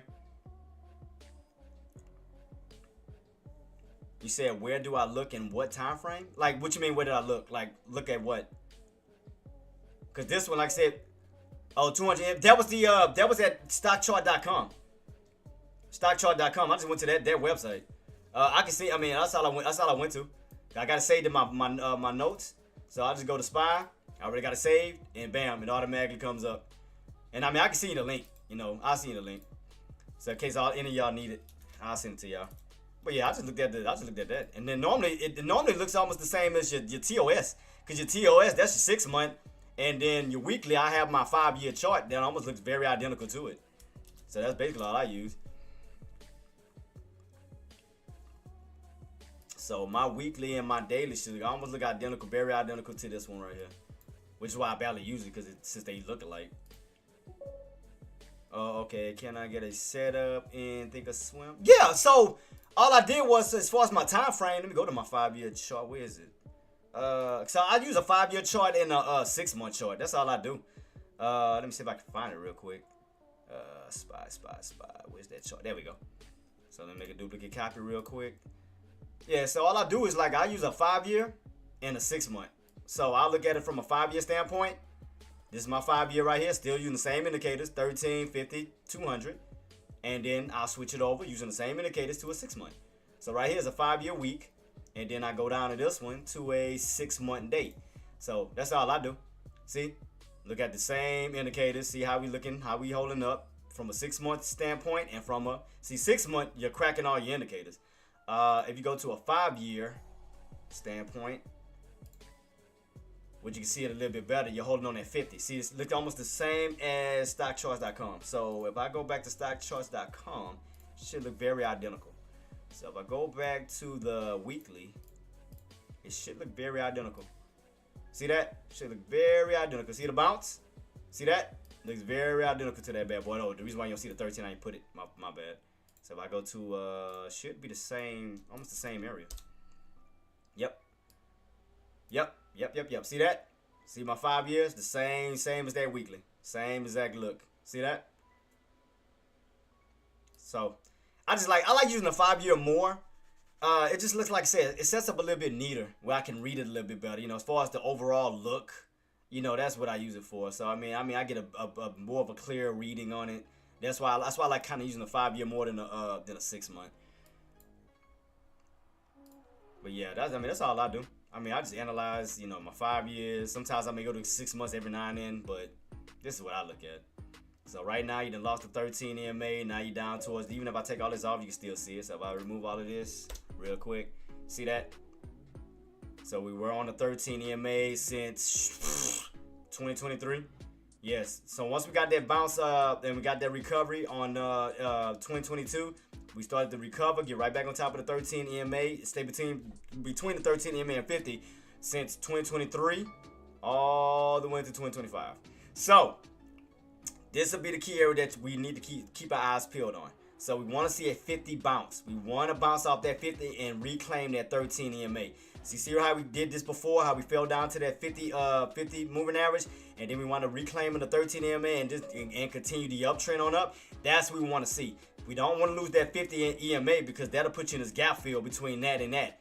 You know, so that means that you'll have room to fall back down to 525, back down to the 500, damn near back down to this old breakout area from 2023, where you had that cup and handle pattern.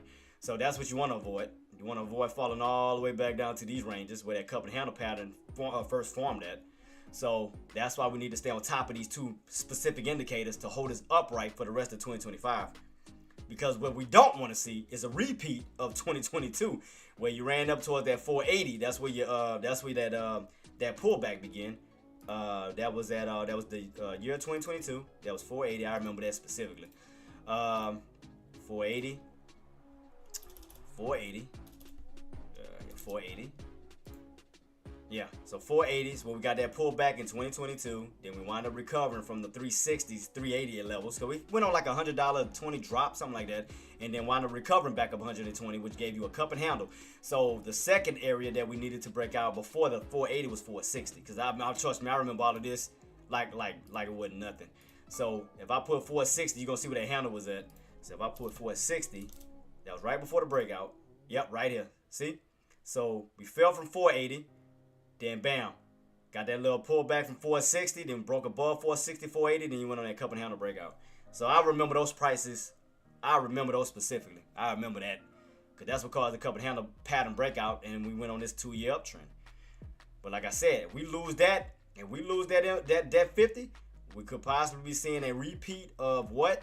2022. See how you fell underneath the 50, and then you stayed in between the 50 and the 200-day moving average? How you kind of moved around that until you got we got that bounce and got back on top of those indicators. So that's what we want to avoid. We want to avoid falling from that 50 all the way down towards that 200. So we want to stay afloat with these two bad boys, because that's what we don't want to see. We don't want to see a crack and a fall all the way back down to this damn thing. Because look how much room you got to fall back down to from the 50 all the way down to that towards that 200. That's what you don't want to do. That's what you don't want to do. Put all my lines back now. That's why I watch these levels carefully. That's why I watch these levels very, very carefully. And there y'all go. Shout out to the puts who caught this opportunity from 275 Tesla and 270, 250 Tesla for that pull back down. There y'all go. There go y'all puts. Shout out to y'all on the puts. There y'all go. Bam. There go that pullback. H pattern. Shout out to the queen for calling it out too. There go the H pattern right at what? 270, 250. Got rejected. Got that arc right back down to what? 270. There you go. So it's like I said, it's easy to read this, man. And just like I told y'all right here, look, little cup and handle pattern, you crack that, you're gonna be feeling what? That gap fill on down. Look, there you go. Was I lying? I mean, it's just, man, once you start to get used to these setups, it's just easy to read this crap. Once you start getting used to it, it gets easy to read it. It just start getting easier.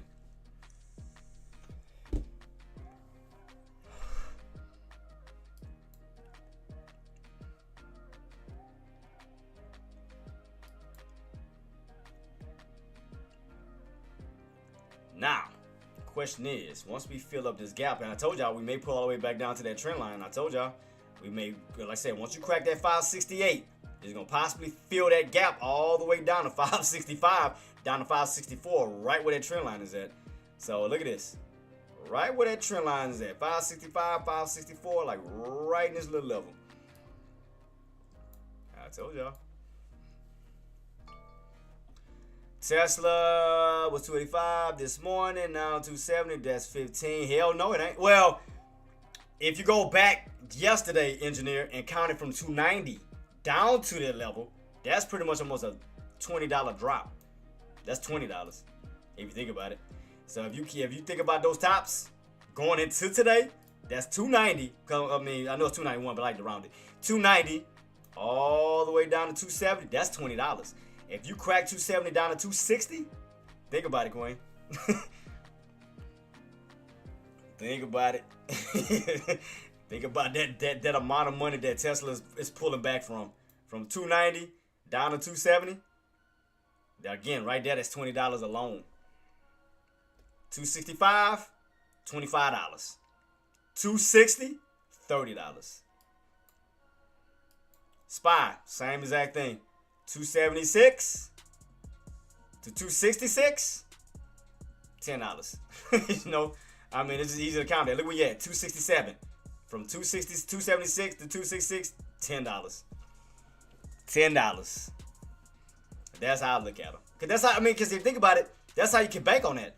Like if you catch a 290 down to 270, like on a put, that's $20 in your pockets. That's a $20 gain on it. So imagine how much your contracts is going up. So let me show you, for example, what I mean, Queen. So if I go to Tesla's puts, for 570, 270. 270. Let me go to 270's puts. Oh, damn. Did I take it out? Oh, there you go. So if I go to Tesla, look how much you would have been up. Tell me why I'm lying. Look, if you think about the prices in your head, where we could fall, right? So imagine if in your mind, you said, okay, I'm going in at 290 for the possibility we could fall down to 270. Let's just say for the sake of the argument. So you got a 270 contract.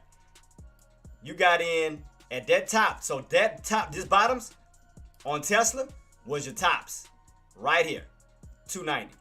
So you caught those tops around 173. Rolled that bad boy on up. Look how much you'd have been up. See that? See what I mean? $20, damn near $20 mover got you up that high. See what that? But you see what I mean, Queen? That's why you have to add them together. You have to add them together.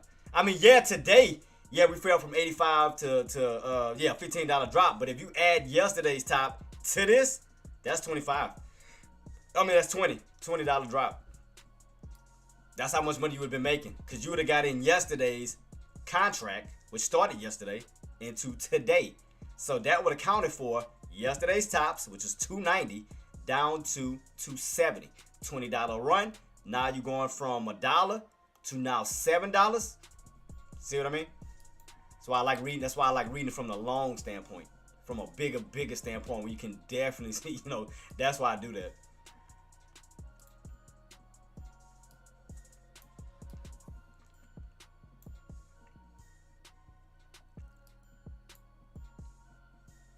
So 270, let's see. Watch this 270 level still. So still yet to pull back. Let me see. Still ain't pulled back just yet. Still watching 270. Like I said, we cracked 270 down to 265. That's going to be $25 drop. So far, we made a $20 drop. From 290 to 270, it's $20 drop.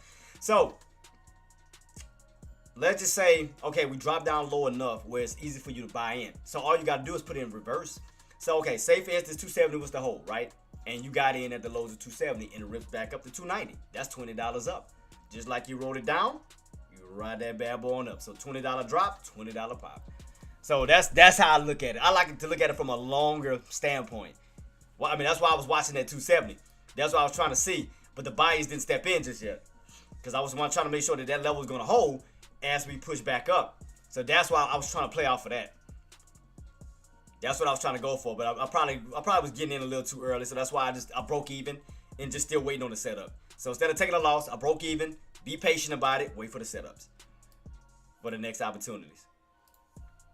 I mean, could we continue to pull back down? Still a possibility. Still a possibility. But that's why I want to get in as low as I can, because I know the opportunities and you know, as we do go back on up, and the profit opportunities.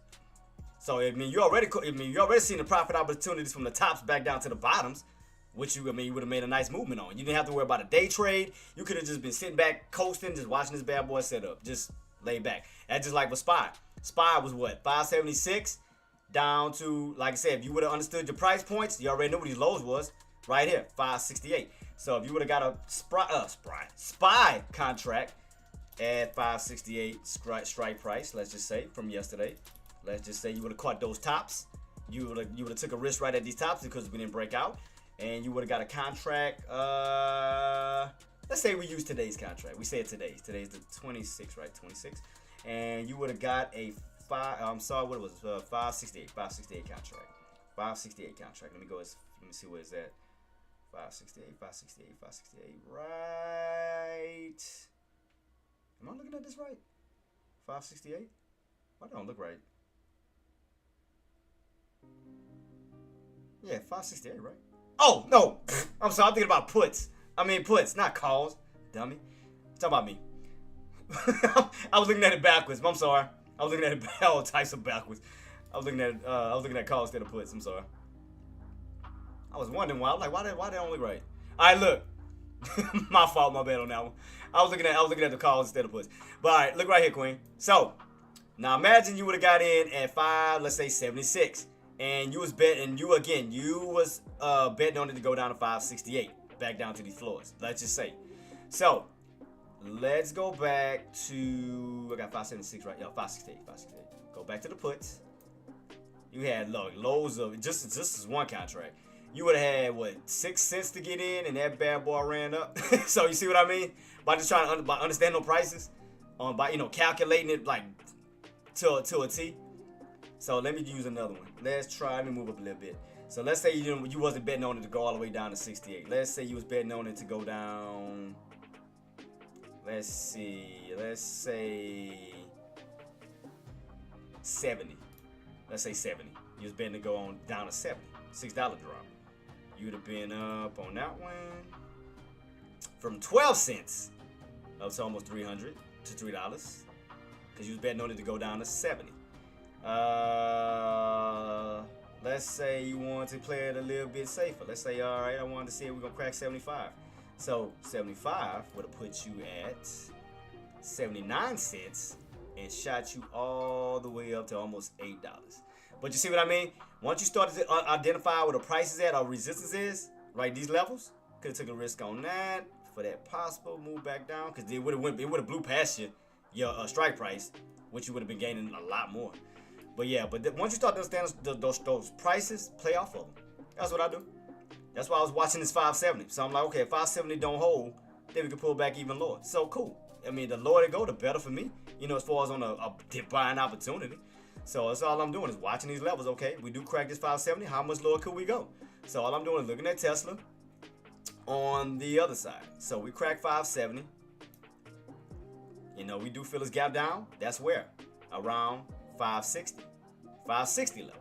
So it's like all I'm doing is watching right now 570. Because if 570 can hold, you stand within its range. That's all I'm trying to do is analyze. This whole range, as long as you hold these bottoms, you'll stay within this range here. You'll stay within this range here. As long as you can hold 570, because you'll move right back into these ranges. Now, if we do crack 570, you do have room to fall back down to possible 565, back down to 560 to this area where you first broke out at. So that means that you'll have a big old cup-like pattern because you're going where you started. So that would create a big old dome-like pattern. So that's why I'm just analyzing it. So right now you got one cup right here already, which is at 570. You got that first cup. That's cup number 1. Now if you get that dump all the way back on down, that'll be cup number 2. So you can clearly see that. So that's why I'm just analyzing to see, can these buyers hold 570 for that bounce back up? But still showing weakness. So right here, oops, I'm sorry, I put the wrong windows. So right here was cup number 1. Yeah, cup number 1. Yeah, it actually had more. Yeah, let me see. So that's cup number 1. Because you already closed it out.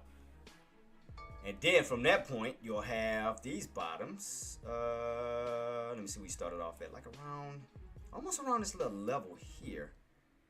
Almost around this little spot where you broke out at. That'll be cup number 2. If we to get that dump on down, that'll be another cup. So right now, that first cup would be right there at 570. See? That'll be your first cup right here, 570. So you see that dome? See how we rotate it? And you see that setup? You have like a dome-like pattern. You already made that first cup. First cup already.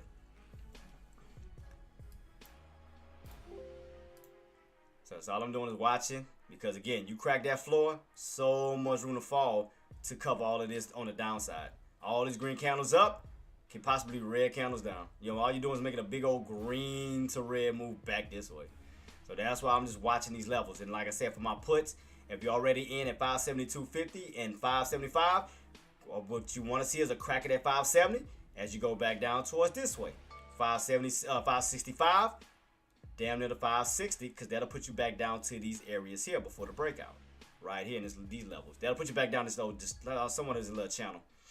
So you'll fall right back in this range. So as you do crack, come down to this level, possibly back down to this level, put you right back in this range just before the breakout, right there. And you can see right here, you're cracking that 70. See, there you go. See how you're cracking it slowly? You had a little itty bitty little handle. I mean, it wasn't like a big handle, but you had like a little small handle right here. So that could initiate that further drop on down. Because now you're back underneath 270, which now 270 can turn into resistance. If, again, if buyers don't get back on top, where more sellers can step in, pile in right here, trap more bulls in this area to pull back. So keep that on watch too. So let's see. So that's why I said 570 is going to play a major role right now. Major role. Because if you crack it, then you'll go from the 570s now into the 560s. If buyers were to hold the 570s, then you'll go right back into the range of 575 to possible 580 because you'll rotate back this way. That's why that 570 level is so important, because it could change the course of the play. Now, if you crack it, yes, you'll possibly fall back down this way. If they hold it, that'll keep you in this range this way. That's why 570 is so important right now. That's why it's important, because it could change the course of the play. If they can hold it, you'll save this range, you'll stay within this range.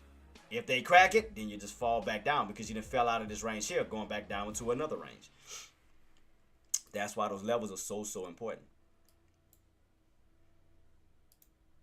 Oh, I didn't realize my chat box was off. I apologize. Sorry about that. So right now, you're just kind of playing around it because buyers are trying to stay on top of it, sellers are trying to take it out. But it is set up for like an inverted cup and handle pattern, which could possibly lead to more pullback again, because buyers are not stepping in to try to get that push back up. So buyers are not stepping in at this time. And sorry about that, Queens. I didn't know my chat box moved. But that's why sometimes I don't trade like a lot. I mean, that's why I just wait for setups, man. I just sit back and kind of let it do what it does. And as it's doing this, I'm just watching. I'm looking around for patterns. That's all I'm doing the whole entire time. I'm looking out for patterns. What do I see? You know, what is the next opportunity? You know, if I see that, well, okay, we're continuously moving on down. Okay, this could be a bounce opportunity. Let me be patient. Let me see if can we pull all the way back down to these levels of 565, 564 for a possible trend line bounce for the movement back up toward the upside. So I look for different things. You know, that's all I look for is for patterns.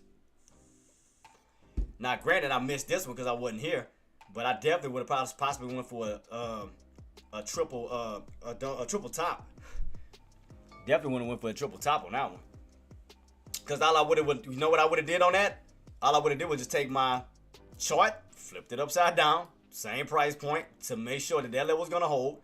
I would have took SPY, turned it upside down, same price point. Let me flip it. Flip it upside down.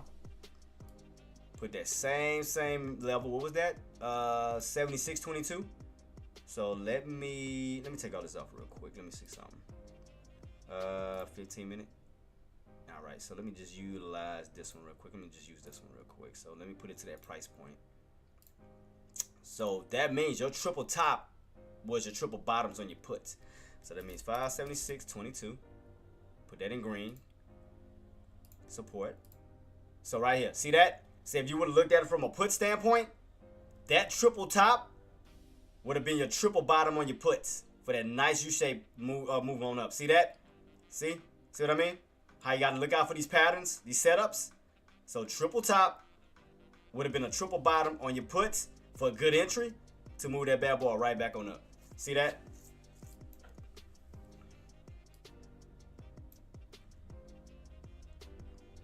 I mean, you can look at it from any standpoint. I mean, you can use that for Tesla, Apple, Amazon, Nvidia, whatever you choose to do. Flip the chart upside down to get a clear understanding on, you know, possibilities. You know, you seen that you held this level here. That means you got rejected here. So if you would have played this level here, roll that bad boy down, even based off your puts. That level held on the put side. Double bottom, triple top.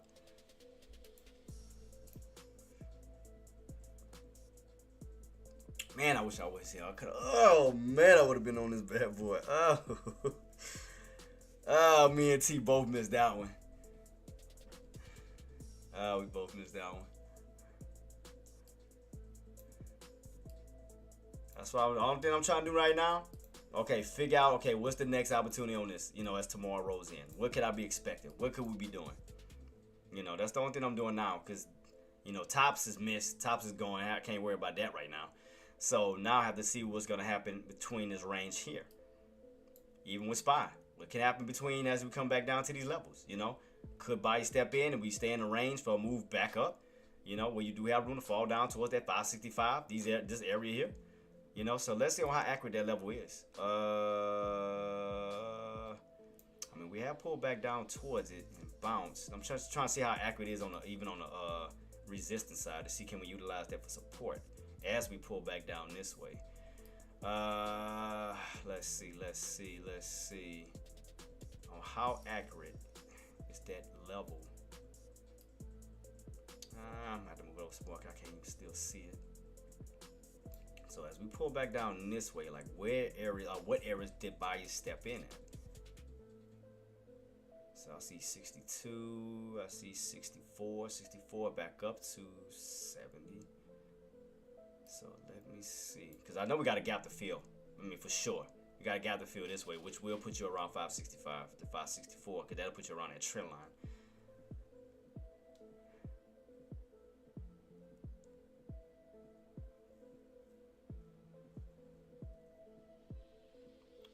So all I'm trying to do is analyze it from this standpoint. What could we be doing from this point?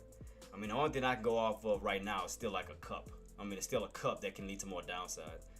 I mean, that's the only thing I mean, even with Tesla, still look like a cup where you look like you, which we are cracking 570. I mean, I'm sorry, 270 back down this way. So that's the only things that I can see at this moment are cups, upside down cups at this moment.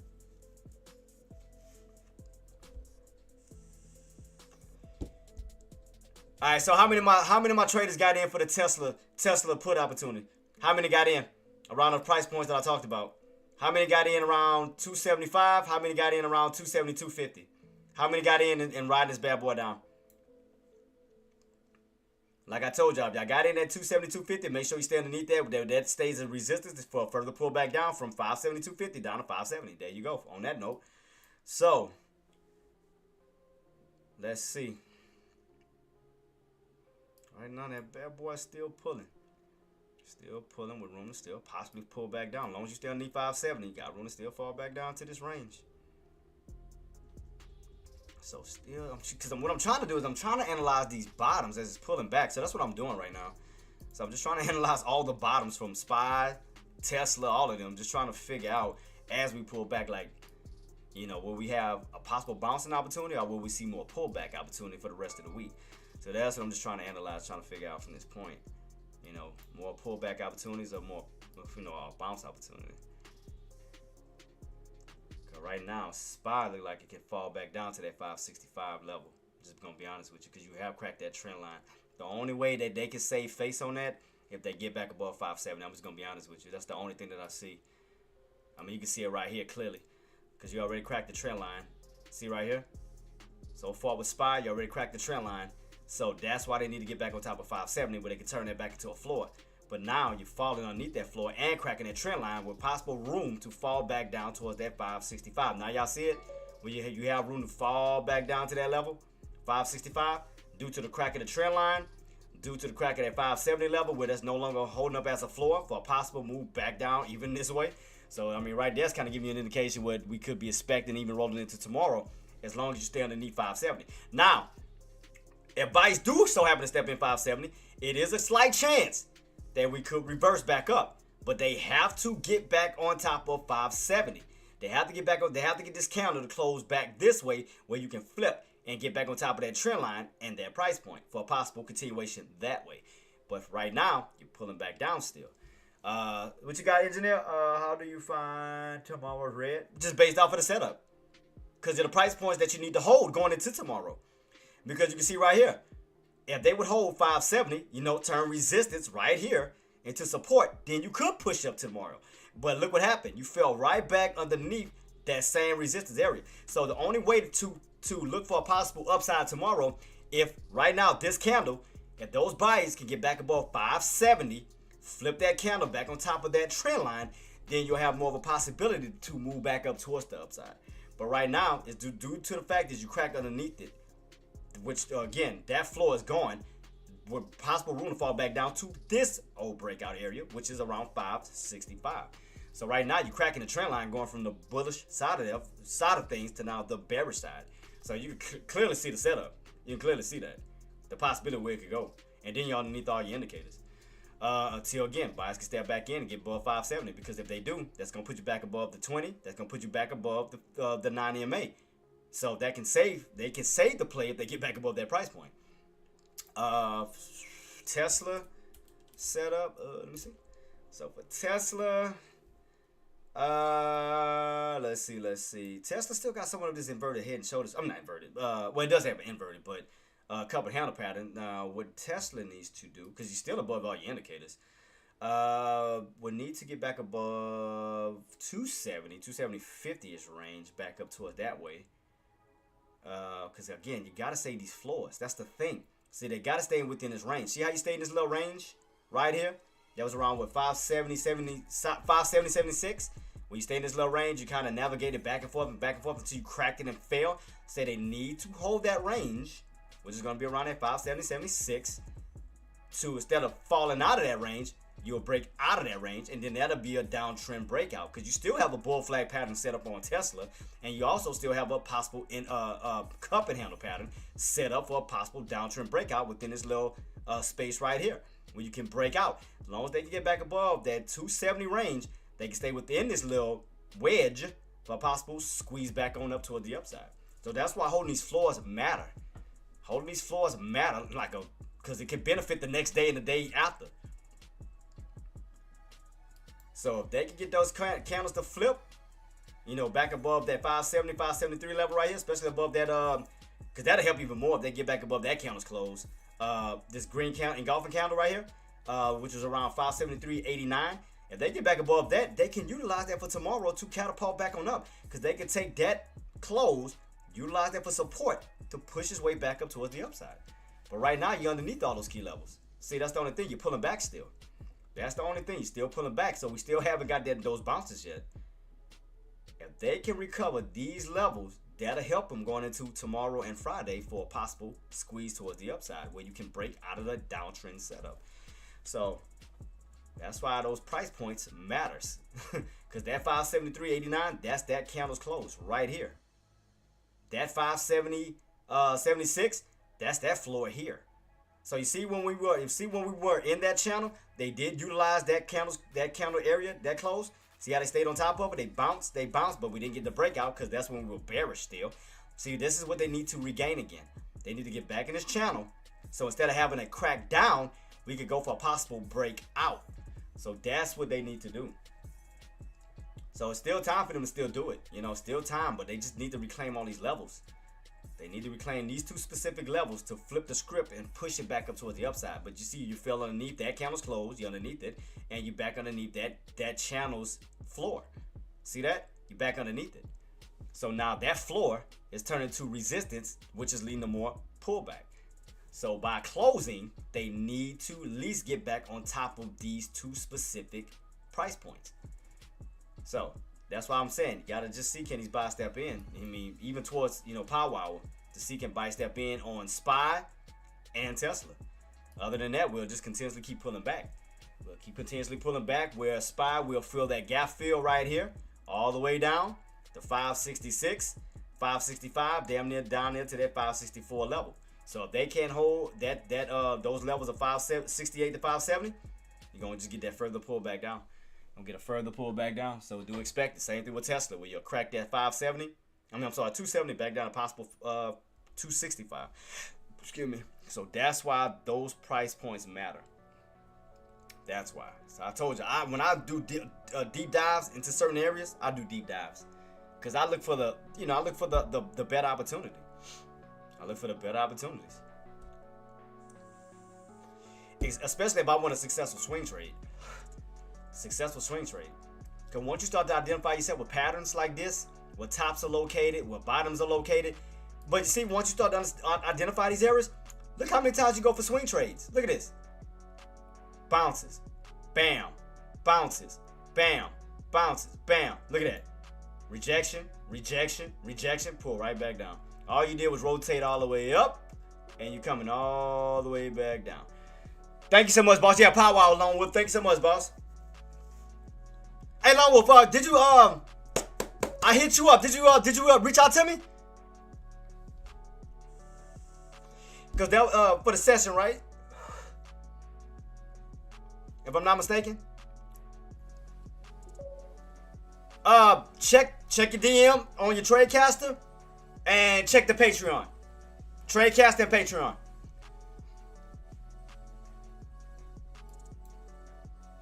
It should have been in the DM on your Patreon. I mean on the Tradecaster too. I did send you my I sent it to you. I was wondering why you ain't respond back. I was wondering why. I mean I can send it to you through email too. But I sent it to you through Tradecaster DMs and Patreon. Cause I ain't forgot about you. I didn't forget about you. So right now we're still downtrending, guys. Still not above that 270 on Tesla. We still have not gotten back above 268 to 270 on SPY. With room to still fill these gaps. So keep this on watch. But like I said, sometimes you gotta step away from just the day trades, like just these 1 days a piece, to look at the whole overall situation. Look at this. Look at the whole overall setup. Look at the whole entire thing. Don't just look at today. Look at everything. Look at the whole entire week. Monday, Tuesday, Wednesday, even back to Friday. From Friday's bottoms all the way up to now to Wednesday. Look at the whole setup. The whole setup tells you everything you need to know. And that's just on a 15-minute time frame. You can put it on a 30-minute time frame and tell you the same exact thing. So let me see. If I put it on it should show the same exact thing. It's only 30 minutes. Let me go to 10:30. Yeah, see? 30 minutes. Look, 30 minutes. Still same exact setup. Look, 30 minutes. Same exact setup. Look at this. Still looking nice, still looking neat, telling you everything you need to know on this whole entire setup. See that? See that? But engineer, Lone Wolf, y'all see the setup? Trend line, it's just telling you. Hit this trend line, bam. Trend line, bam. All you're doing is getting an overextension. You're coming right back possibly to that trend line once again for a possible third bounce. You got 1, 2, maybe coming down for a third one. Which, if we do get that third bounce, that means you'll have room to rotate your way back up to these highs. Thus, still keeping you within an ascending triangle pattern. So that means this, once we get that bounce, they have to recover right back on top of these levels around that 568. For that push right back up to 570, where we will stay within this range for that possible push above that 560, 76.22. So, that's all it's doing. You're just getting rejected at that top, coming right back on down, still setting up for a possible ascending triangle pattern that could eventually squeeze out of that price point and get a breakout. So you got to look at the opportunities that could be setting up, you know, for the future ahead. Okay. Yeah, apologize about that, boss. I thought you already had it. I'm sorry. Yeah, it's on the website. It's all you can do is go to the website. Patreon.com/JTraedz, and I mean, you should go straight to it if you're using a desktop or whatever. Yeah, my apologies, boss. I didn't know that you didn't have it. We can look at it from, let me see, we can look at it from a uptrend channel standpoint. We can take this channel and navigate to these tops. Bam, see that? See how I made a channel? That quick? See that? Look. Every time you hit those tops, you come back on down. Hit those tops, come back on down. See that? All I did was just take these bottoms, make a duplicate copy, go up to the tops, bam. Look at the channel setup. Bam, see that? Easy. He's like said, look, once you read these, it's just easy to read. So now we established a little channel setup. So let's take off this. What's this? Well, I'll take this off for right now, so we can look at the whole setup. Just the channel. So we just focus on the channel setup. Watch this. Take this off. Take this off. And take off these bottoms. And look at the channel in general. Look. Bam. See the channel setup? See how it rotates? In between that channel, so you know where to go for shorts, you know where to go for calls. See that? Every time you come around these lows, calls, go around these tops, or that channel. The other channel, puts. See? Put, down, calls, up. Puts, down, calls, up. That's it. Just rotating back and forth. Puts, calls. That's it. Now y'all see it a little, now engineer, now you see it a little bit better? Like set, if it's up to y'all if y'all want to do this, it's up to y'all. Start the yeah, it was Friday. So start that trend line if you want to. Sid 87 says, hell yeah. Tokay says. Yeah. So if y'all want to on any whatever trade platform y'all got, you know, set it up for a 30-minute time frame, 15-minute time frame. Start from Friday's these levels. Not Fridays, but when was this? This was the 13th, right? March 13th. Set that up for these bottoms and just connect them. Once you connect it, extend it out. Make a duplicate copy, put it to the top. That's all I did. Like how I got that top, all I did was do this. I made a duplicate copy of my bottoms that already got made, put it to the top, and it makes sense. See that? Bam. There you go. See? I mean, that's about the easiest I can make it. About the easiest I can make it. Now y'all can see the rotation. We're in the upper channel, still moving, still moving. Now all you're doing is going from those tops of that trend line down to the bottom of that channel. That's all you're doing so far. That's what it looks like it's doing. That's all it's doing, guys. That's all it's doing. As long as we stay within that trend line, it's up to you. Play the trend line. Okay. Let me see. Gotcha, boss. Gotcha. Got you locked in. I got you, boss. I got you. Bam. Go ahead and save. Alright, I got you, boss. I told you I wasn't gonna forget about you. I got you on lock. Alright, let me see. Put my guy, Lone Wolf, of course. Alright. I got you set up, boss. How you, alright, you spell it all the way around. Alright, cool. Sidison 87 says, damn, have Joe die already, LOL. Really? Got you, boss. I got you. Yeah, I'm locking you in now. I got you. Got you.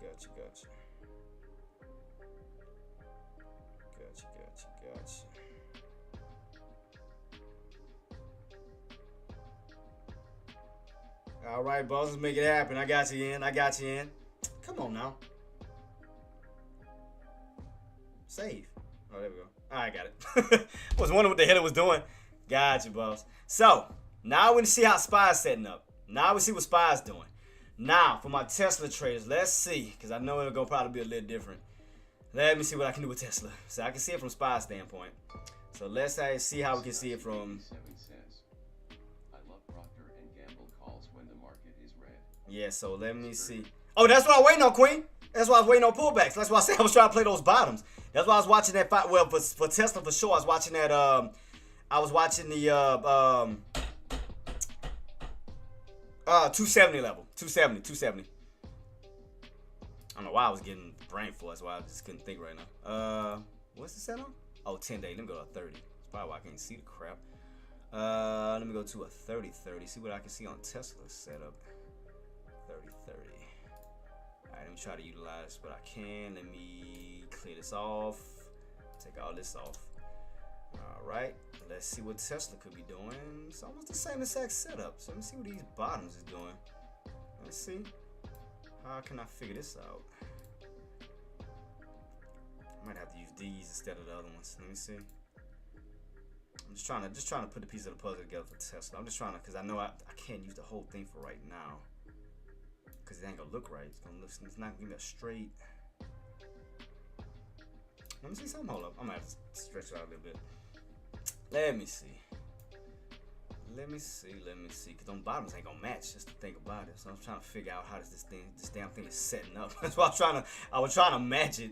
I was just trying to see what the hell it's doing. Cause I might have to just keep this level. Let me see. I got you. Thanks so much, Ty. Hold on, boss. Let me just try to see. I'm trying to see how can I figure out Tesla's little setup.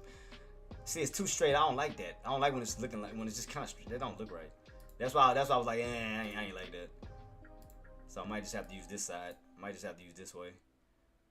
All right, let me see something. I'm gonna figure it out. I'm gonna figure out this setup.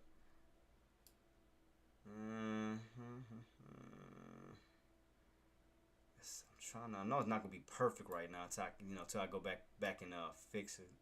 I'm just trying to see the setup for Tesla. Let me see. Sidison 87 says, Gravestone Dojis. Yeah, so I'm trying to figure out, boss. I'm trying to understand Tesla's movement at this moment. I'm trying to put the piece of the puzzle together on this bad boy with these tops here and these almost to this nature. Okay, so far. So what is that mid area then? Let me see. I'm trying to figure it out, guys. I'm trying to figure out because I know we bounced right here. Okay. Makes a little sense. So let me stretch it out to the right. To the right. And to the right. And let's see. So far. So okay, so every time we hit those tops, I can stretch it out to the back too. To the left. Alright, stretch it out to the back, to the left as well. And to the left. Alright, so far, look like every time we hit these tops. I know it's not accurate just yet. Like I said, that's why I'm just trying to put the pieces of the puzzle together. So that's why I'm just trying to get a better understanding on Tesla, how this bad boy works on a, on the uptrend side. So it looked like it may have more than one damn mid area. That's what it looked like. Looked like it may have more than one mid area around this bad boy. Some to that nature, almost. So we pull, so that would be around 260, because that would be somewhat of a trend line bounce. Yeah, because you did bounce off that level before, got rejected, so that's accurate. So that one is accurate for sure. Now we cracked that trend line, yeah, because we have bounced off of that trend line before. Okay, got rejected, so you were in this little range. God damn, how many ranges this damn thing has? Good lord, look like I got another upper one. Goodness gracious. Damn, you choppiness. Shit. Damn, choppiness. I mean, I see the overall movement, but I'm talking about within the middle of it. So we cracked that trend line. You do pull back this way. So it still look like the end. Again, if you don't hold 570, I mean, it look like 565 to 560 level that you could. If you do pull back to this trend line, from what I'm looking at as far as this setup, yeah, because you got rejected from that trend line, then you lost this one, then you fell down and lost this one, and you're still pulling back down to this one that could be possibly accurate. Because I mean, it worked. I mean, you can see the bounce and the rejection right on it. So I mean, that line is pretty much accurate this way, but you can see how it played the support and resistance. So if we pull back to this way, that is gonna pull us towards the low 60s. Let me see something. Where are these at? Where are these little areas at right here?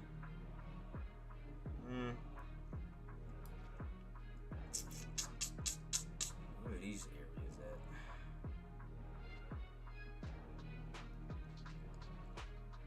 So much choppiness, man. It's just crazy.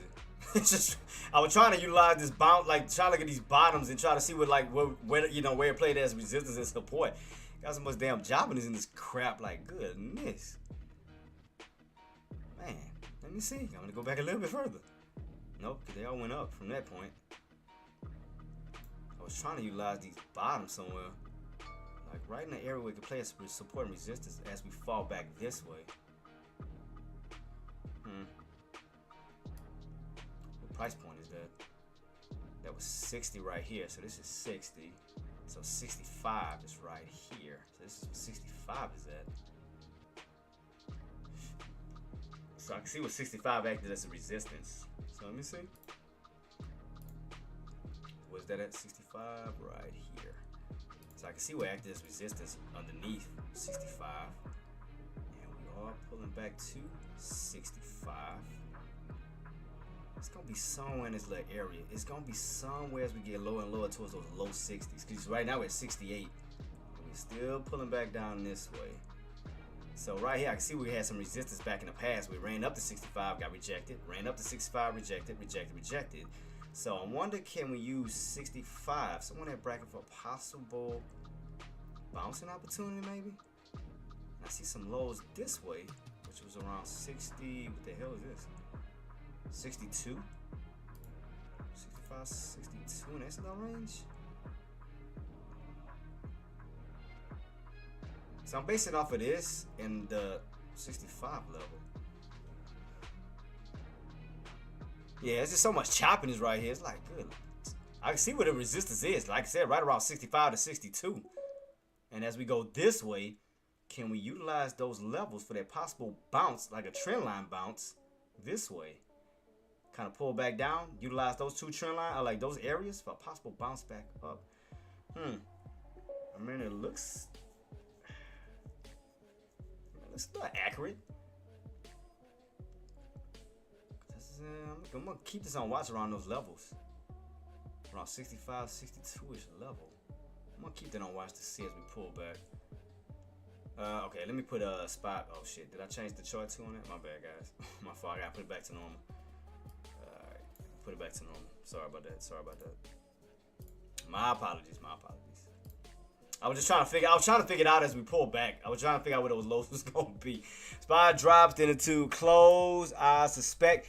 Yeah, cause like I said, we still got that area to right here, T. From Friday to Monday level. Right here we had that gap fill. Right here, let me go up a little close because I know that damn VWAP is in the way, so you can't even really see it. Let me see. So right here, see we had that gap up. So again, underneath that 68 level, you can feel that gap all the way down towards that 65 level. Yeah, right there. And for Tesla, I'm still watching Tesla's pullback. I told y'all Tesla's gonna pull back. So I told y'all, if y'all got in on the push, shout out to y'all. Let's see. What was my old chart? I gotta put it back to my old chart setup so I can see. Hold up. Shit. I moved it around. Ah, crap. Did I save it? I did not save it. Oh, yeah, there we go. So I got the other one saved still for later. Alright, so let's go back a little bit. Alright, so we are still underneath the 270 level as we talked about. Alright, let me move that down a little bit for Tesla. So you're right there. I told y'all damn near 265. I put my alert. Let me see just in case. Because I told AK we could possibly pull back down to it. So let's see. 265 will be one for sure. That should have dollar mark. So shout out to my puts who caught that bad boy. Shout out to the puts on that one. Alright, 265. Now for SPY. You're right almost to that trend line. That we talked about. Filling up that gap fill, like I said, get that continuation fill down to 566 to 565. That's from Friday to Monday's little gap. So that could be leading to more downside. Coming Tesla 90 MA 60. But like I said, right now we still trending down, Queen. I mean, we got room to still fall back down to that 565, that possible 560 level. I mean, 265, 260 level. So let's see.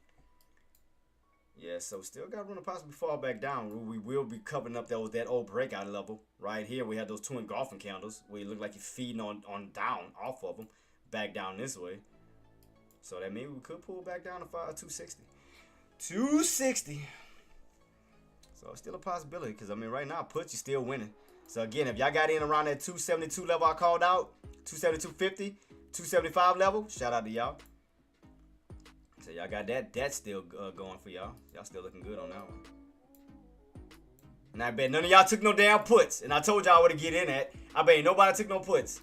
I ain't bet none of y'all took it, huh? I told y'all, if y'all missed that 275, I told y'all to get in around 270, 250. Told you, watch 270, 250. Just make sure you stay underneath it for that pull back down. Told you, get in right there.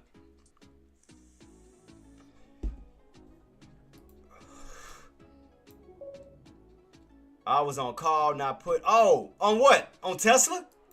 On what stock, engineer? I told y'all to watch for the pullback. I told y'all that I told y'all watch that 270 level, and I told y'all we could be setting up an H pattern right here. I said we could start arcing. I said as long as you stay, because I told y'all the indicators. I told you as long as you stay underneath the 90 MA. I told you that 90 MA was going to weigh y'all down. I said we could have a descending wedge. I said look for a possible descending wedge on that 90 MA. That could push you down. What up, J-Dub? I told y'all look at that 90 MA the whole time. The blue line. You remember I drew a line right there. I said I found a possible descending wedge. I said if buyers could not get back above 572.50, I said if they were to get back above it, they were going to put us above the 90 MA, push it back up to 572. So I said if not, we'll fall right back on down underneath that what? 90 MA. As I told you. I told you 90 MA. Watch that the whole entire time from 575 down to 572. I told you that 90 MA. Watch that the whole entire time. I told you as long as you stay underneath that 90 MA, bearish.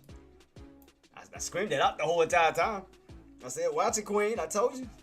And then the entry the last entry that I called out was 572.50. I said 572.50. I said if you got in, make sure you stay underneath 572.50. I said if you got in at 575, next key level, 572.50. If you got in at that price point, Make sure that you hold that level down to 570. I keep saying 5, thinking about SPY. Sorry, 270 down to this level for that 270 crack. I said look for the arc. I said we arcing right underneath 270, 250. I said from that point you'll possibly lose 270 down to possible 265. I called it out. I told y'all what to go for. I told y'all. Can't say I ain't called it because I called it. Let me see. Is that the old setup? Yep, that's the old setup. So keep that on watch. That still look like somewhat of an inverted cup and handle pattern still. Keep that on watch. Tesla's still pulling back on down. I'm just waiting on these setups. I'm just trying to see what these bottom. Because I told you I'm trying to go for the long haul. You know, now that I wasn't here this morning to catch this damn pullback. So what I'm trying to do now is see what these bottoms are going to be. Because what I'm doing is I'm calculating this crap in my head. So from 290 down to 270 is $20. From 290 to 265 is $25. From 290 to 260 is $30. So that's a $30 drop so far on Tesla. $30 drop. SPY, you're damn near the $10 drop from 276 down to 576 down to 566. That'll be damn near a $10 drop. Do you think it will be green tomorrow, SPY? Right now, J-Dub, what I'm looking at is that trend line. Right now I'm looking at that trend line. Because right now you're filling up a gap. You're filling up a gap after that, because right here Friday, I know you can't see it, sorry about that. Right here, you had a gap fill, you had a gap up Friday and Monday. Gap fill Friday and Monday. Right here. So, you already know the gap fill. So from Friday to Monday, you already had a gap up. So if you're coming on down, it's gonna possibly fill that gap on down. So that means that we could see the prices of 566 down to that 565 level. Now, as we pull back down, we could be seeing a possible trend line bounce. So as we pull back down this way, J-Dub, if that trend line holds well, that'll be your third bounce. So if we go back a little bit, you can see right here, based off that trend line, right here you had one bounce, right here you had a two bounce. This could be a third bounce coming up. That's going to put us around 565, 564 level, where we could pull back down and possibly bounce, because we are still in somewhat of a ascending triangle pattern. We're still in somewhat of an ascending triangle pattern for the tops of 576, right back down to this trend line. So if they can hold this trend line, which again, that'll be around 564, 565, that'll keep us in this trend line in this ascending triangle pattern right here, boss, if you can see it. That'll keep right within that wedge in that ascending triangle pattern. But you do have room to still pull back if you're in on a put. You still have room to still pull back down to it if you're in on a put. Man, I know, man. I wasn't here. I know, man, and I missed it today. I wasn't here. I didn't get into my chat till late. Yep. I mean, even if I like for Tesla, even if I couldn't get in at that 290, that 285 level, man, I wasn't here this morning. And I got in, and right when I got in, man, the drop was already happening. I was like, oh man. Right when that drop was happening, I missed it. I didn't get into damn near after 12 o'clock. Drop was I already missed it since this morning. It's like crap. Cause that's a damn near $20 drop already, or damn near $25 drop. SPY 64. Yeah, so like I said, I mean, you still have room to pull back down, Queen, engineer. Cause the fact is, you still underneath 570 and you still underneath 568 at this moment. You still underneath those two particular price points. So in other words, 568 is gonna turn back into resistance. So now you'll be in a channel 568, 566. You'll be in that range. You're gonna be in a range of 560. What is that? 568, 566 in that range, and you're not too far from falling right back in that channel. Right back down towards that trend line. Right back to falling right into that channel. Right there to filling that gap fill right here. So you're not too far from it, which you could possibly see even more lows. 566 to damn near 564. It's a possibility. So, man, it's still a possibility. You're falling right back down to those old areas. I'm just still watching this damn Tesla trade. Still watching this. I'm still watching this setup. Because we still haven't recovered 270. So, can't worry about it right now. Because right now we're in the 260s. So, right now we're back in this old channel on Tesla. right in between 270, 265, 260. So right now we back in this old channel here, back in this old range. So that's why I'm watching as it continuously pull back. So that's why I'm just keeping this on watch, Cause I already missed those good areas for a put, man. It went up too high. I couldn't catch those in the morning. I mean, like I said, I wasn't here. I missed those VWAP bounces, so I couldn't catch it. I didn't want to chase it. I already missed that bad boy. So like right here for SPY, I already missed it. I wouldn't about to chase it. See right here, that VWAP bounce, that already was happening. So all up here, yeah, you definitely, yeah, you definitely got to be crossing your fingers and hoping that momentum keeps going. But yeah, you had some good safe areas way back down here. Off that VWAP bounce back up, you would have had a good opportunity, but I wasn't here, so I missed that one. I didn't want to chase from that point. It's like, so now I'm just waiting on the next possible opportunity. That's what I'm setting up for. I'm waiting on that. After we get this good little dump on off, I'm waiting for this possible bounce. So that's what I'm setting up for. And this bad boy keeps fading. I'm just waiting on these setups. I'm just slowly waiting on setups.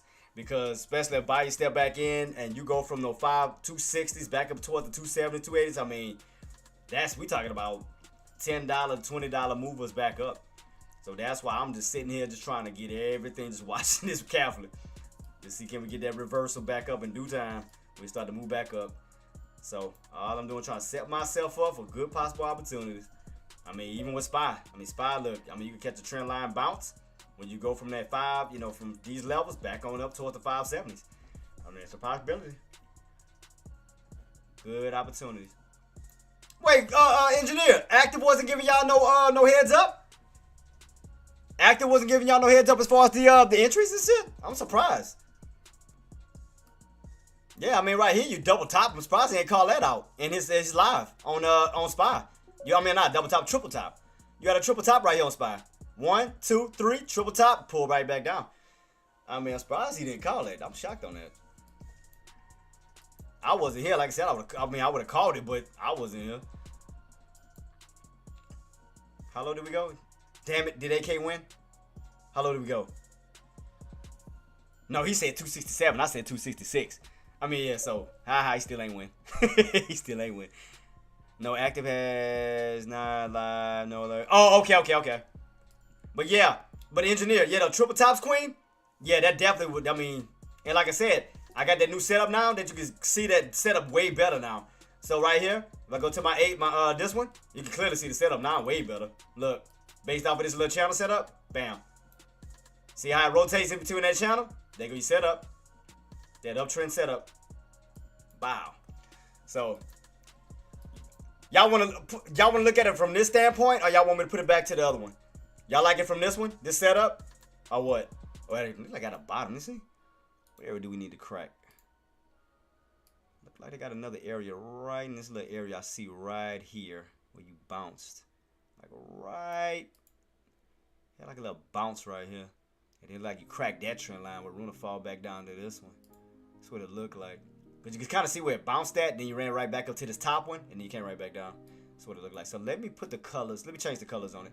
So I'm gonna put red for the tops. I'll put green for the bottoms, and I'm gonna possibly either white or yellow, one of the two. I don't know. So let's see. So tops, possible bottoms, and little mid areas, like right in those little areas. I'm gonna put them white, I guess. No, I'll put it yellow. I'll put it yellow too, and bam.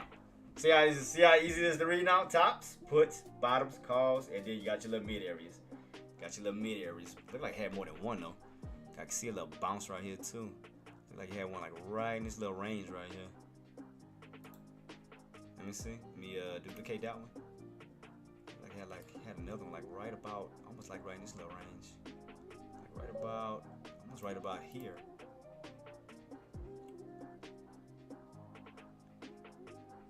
Yeah, so right now, boss, right now, what is that? Let me see. Where we at? 68. 68. Let me see. Did they try to recover that 68? But you're still on this. Let me see, because they're going to have to recover a lot. Because in order to not get caught in an inverted cup and handle pattern, they're going to have to stay above 570. I'm going to tell you right now, because right now you got a cup. So right now you got a cup. and they could be working on that handle right at 570. So in order for them to avoid that inverted cup and handle pattern, those buyers need to break back above 570 and hold. I'm gonna tell you right now, they're gonna need to get back above that key level in order to avoid that. Because other than that, I see a big old cup. I see a handle that's right around 570 that could hold back as resistance. I see this. I'm gonna tell y'all what I see for right now until this is what I see. I see a cup. I know it's ugly, my bad. And a possible handle. This is what I see. I see that bad boy. Well, you'll go right back into that 570. But that's where those buyers need to flip the script. They need to get back on top of 570 and go for that push. If not, you'll get rejected. That'll be your handle for that pull right back down this way. So that's what I see. That's what I see. I see Tesla trying to bounce its way back on up, but it needs to get back on top of 270. I need that 270 floor. I need that 270 floor because I need that reinsurance. I need reinsurance. That's what I need. Oh, what chart was I using earlier? Ah, dang it. Let me see. I'm trying to go back to the one I was using earlier. On the call side. Let me see which one was this dated for. Oh, okay. Let me see.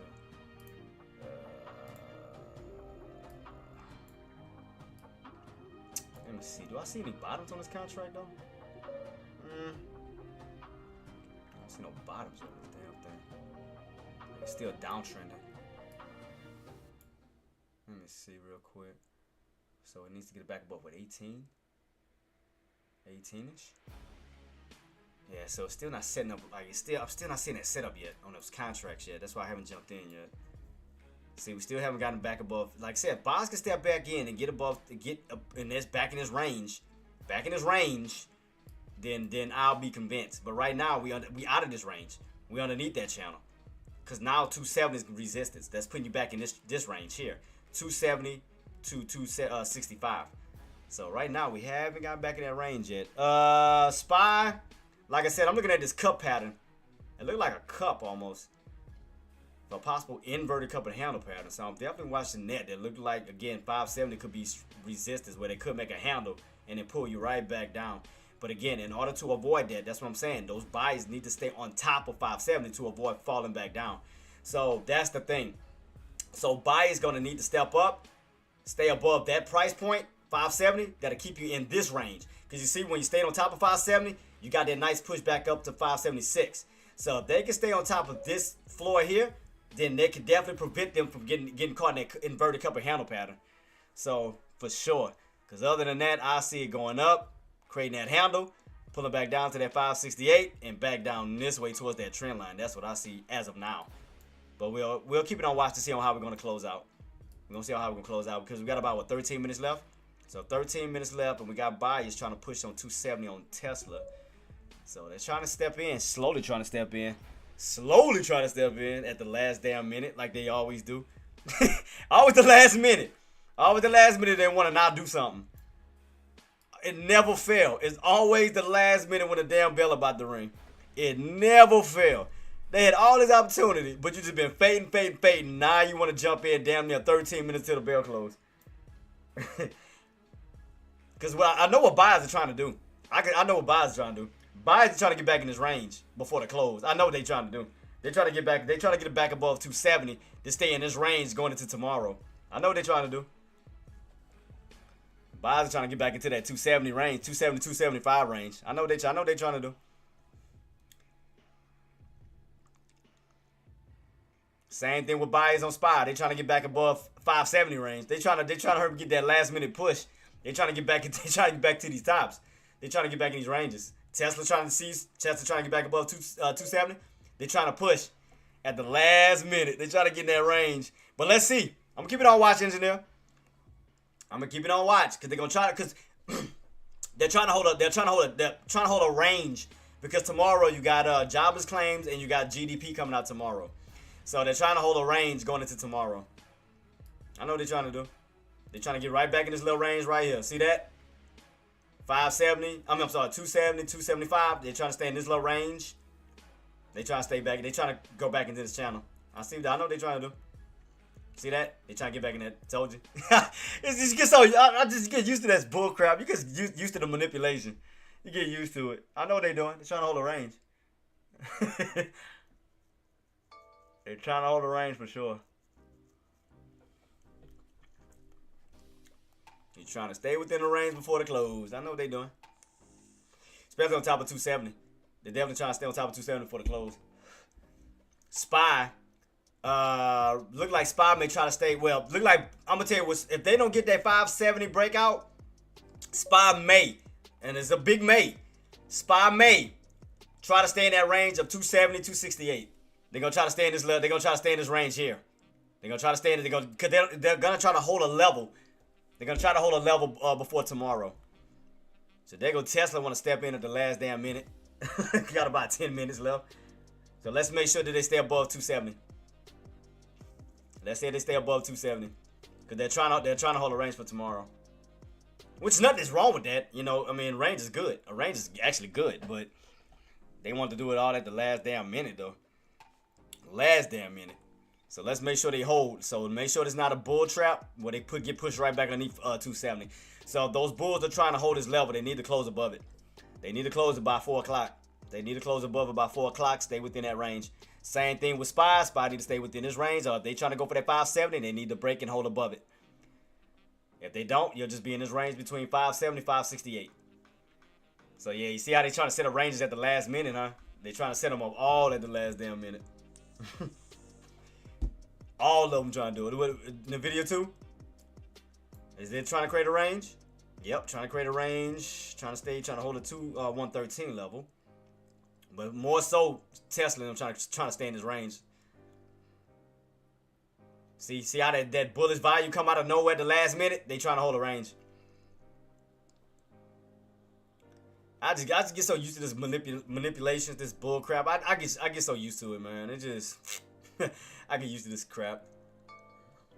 Like I start to understand the setups like almost every single day. Just used to this bull crap. Like you just kind of know what they're trying to do. I'm used to it. I'm used to it.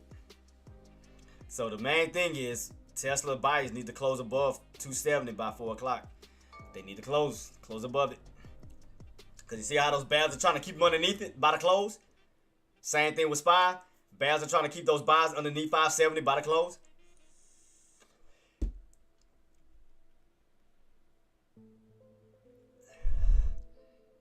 See, but if they can hold that range still, I mean, it'll still be good for SPY. I mean, because you're still holding up 568.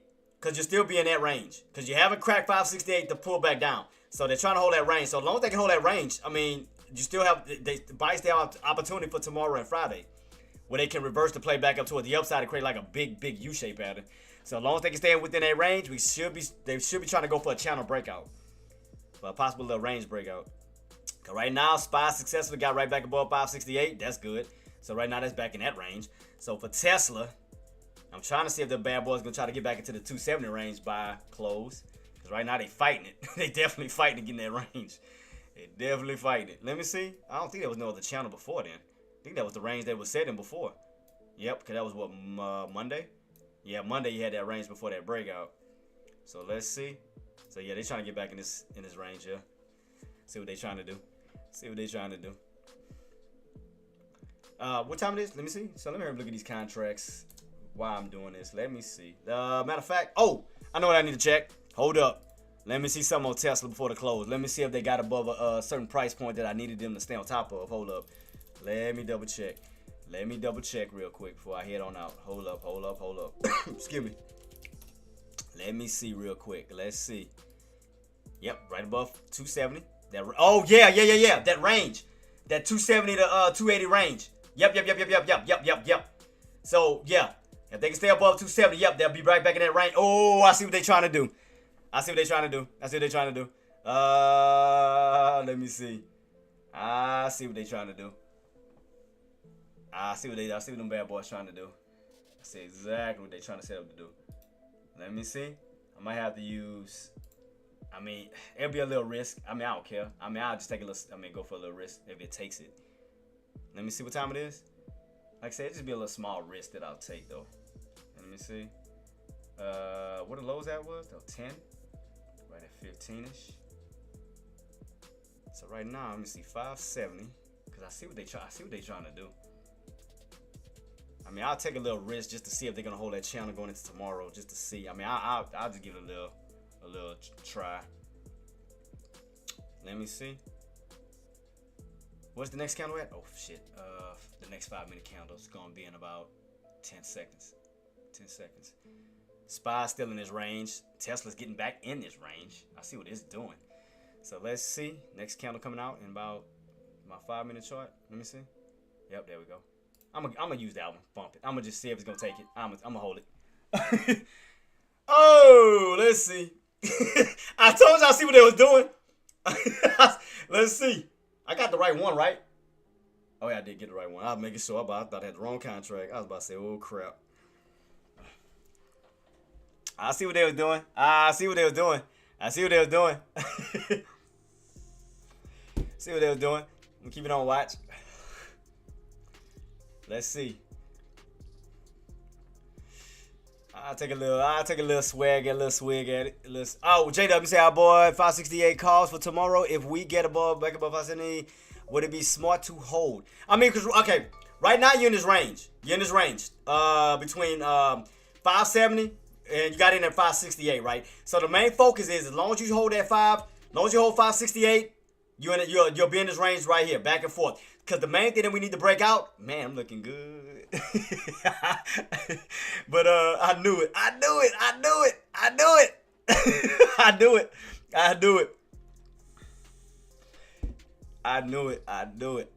it. But yeah.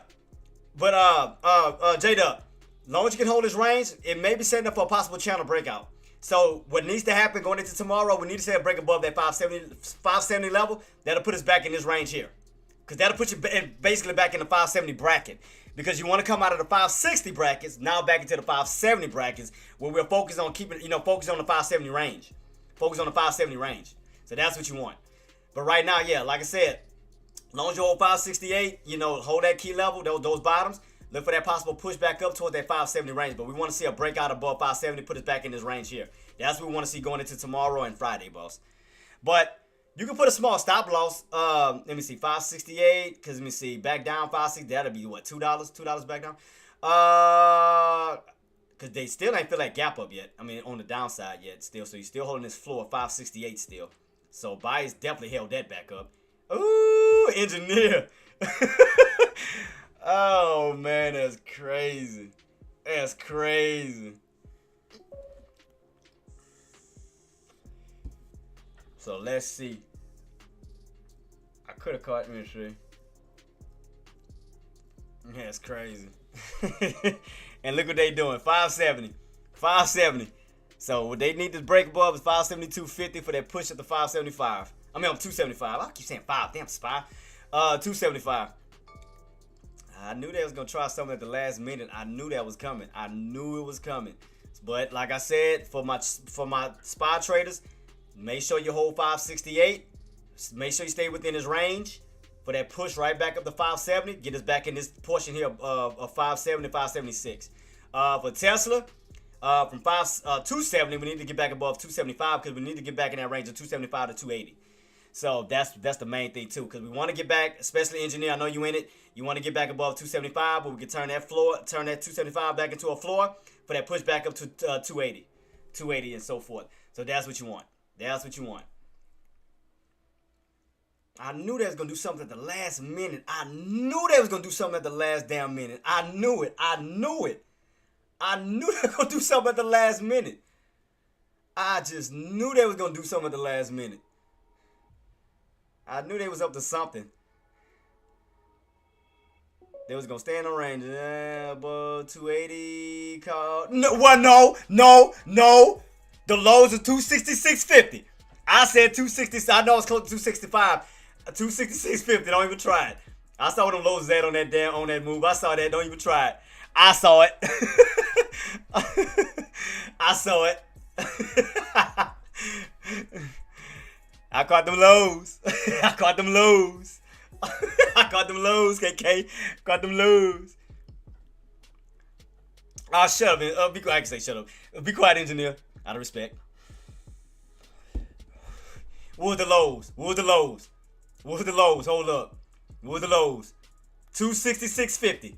266.50. 266.50.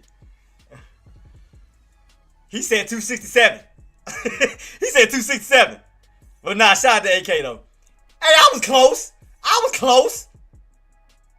It was still almost $1 off from mine. Come on, man. You gotta give me credit, AK. Come on, AK. You gotta give me credit, man. I was close too. I was close. Look at my alert was. I was close. Gotta give me credit, man. That's what I'm talking about. I was talking about the bounce.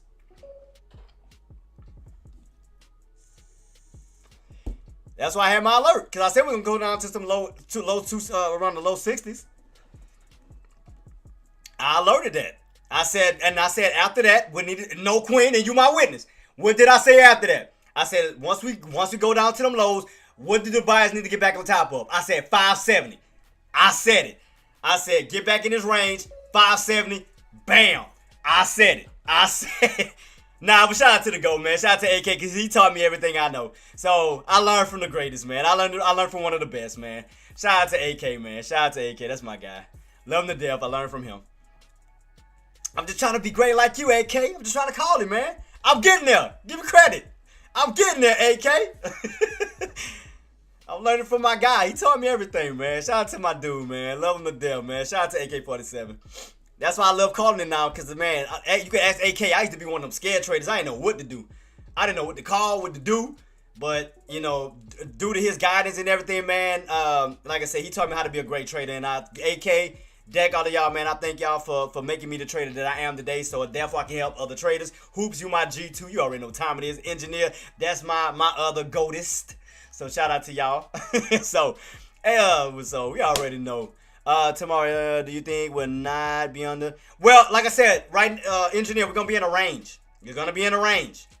So do expect, back and forth, just like SPY. SPY is going to be in a range of 270, 268. So it's going to be a lot of back and forth. But the main thing, as long as we hold the range, as long as you hold that range, those buys need to push back above 570 and now put us in that from this range here to this range here. So we got to go back to turn the 270 into a floor, because again, you want to go from the 260 brackets now to the 270 brackets, where we can focus on 270, 275, 280s back.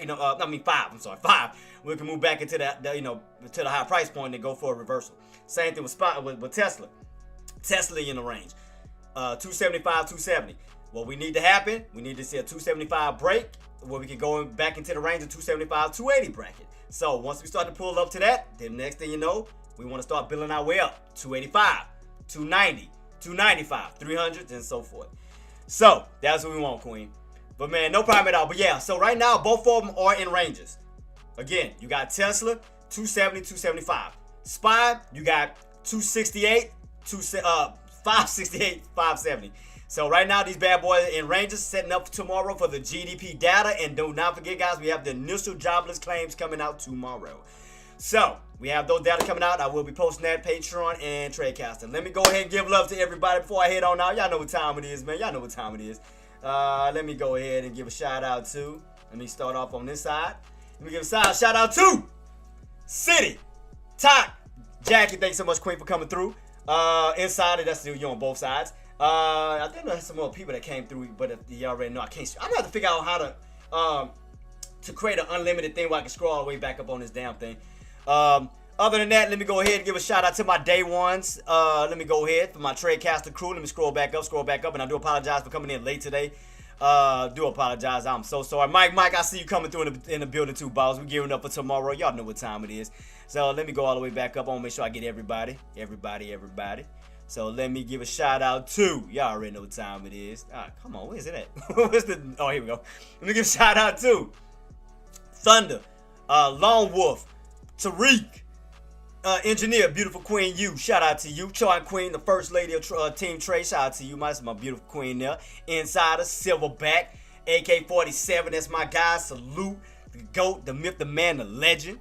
Who else we had in the building? Who else? I think that should be it, because I know, like I said, I didn't have a lot of people today because I came in late, and I do apologize for that. J-Dub, Queen. That should be it, I think. Mike, you already know what time it is, boss. You already know what time it is. But yeah, guys, I will be back normal time. I won't have to do anything tomorrow. So I will be back in at normal time at 9 o'clock. I will have the charts up at 9, and then we'll go live 9:15 Eastern, 8:15 Central. Don't forget, tomorrow we have GDP and initial jobless claims coming out tomorrow at 8:30. So we will be rocking and rolling from there, guys. But congratulations on your profits. Congratulations on my swing traders who caught those tops on Tesla and Nvidia. SPY all the way back down. SPY was a damn near $10 drop. Tesla was damn near a $25 drop. Shout out to y'all on that. That was crazy. So, but we're gonna see how we're gonna set up going into tomorrow and Friday to see what other opportunities are gonna present themselves, and we'll keep it rocking and rolling from there, man. And again, guys, if y'all are new to my channel, man, please do your boy a favor. Go to YouTube and hit that subscribe button, because we are on that road to 1K subs. We can start getting monetized for these videos. If you already subbed, smash the like button, share, comment. If you're on Twitch, follow or subscribe to avoid the ads. It's not my fault. I didn't do it. but thank y'all for everything, man. Thank y'all for the love and support. And last but not least, y'all already know my mods, man. Y'all know I gotta get love to y'all, man. Shout out to y'all. So shout out to the mods, Tradecaster, YouTube, Twitch, and so forth, man. But thank y'all for everything. Appreciate you guys, man. You are incredible. Thank you all. Let me take off the mods thing, and I'm about to be signing on out. So y'all already know what I'm about to say before I roll on out. Y'all know what time it is. Maximize your reward, minimize your risk. Always put grateful over greed, and you will succeed every single time. Till then, guys, I hope everybody have a blessed night, and I will see y'all tomorrow morning for Throw It in the Bag Thursday, and we'll see what the market has to offer. Y'all stay blessed, stay safe. AK, the GOAT, my brother from another mother, my mentor, my backbone, my everything that taught me to be an incredible trader. And like I said, guys, if y'all don't believe this guy is one of the greatest, man, please go to let me make sure I put that right. Is it Prime Trading, AK? If I'm not mistaken, go to Prime Trading. And like I said, for these sessions, guys, incredible. He's 100% transparent. He puts out everything. Guy, like I said, is one of the ones that changed me to a better trader. So AK-47, man, shout out to you. Salute to you, boss. Thank you so much. God bless you and your family and your beautiful wife and dogs. So, but yeah, guys, about to be heading on out. I hope everybody stay blessed and stay safe. I will see y'all tomorrow. Love y'all. Peace.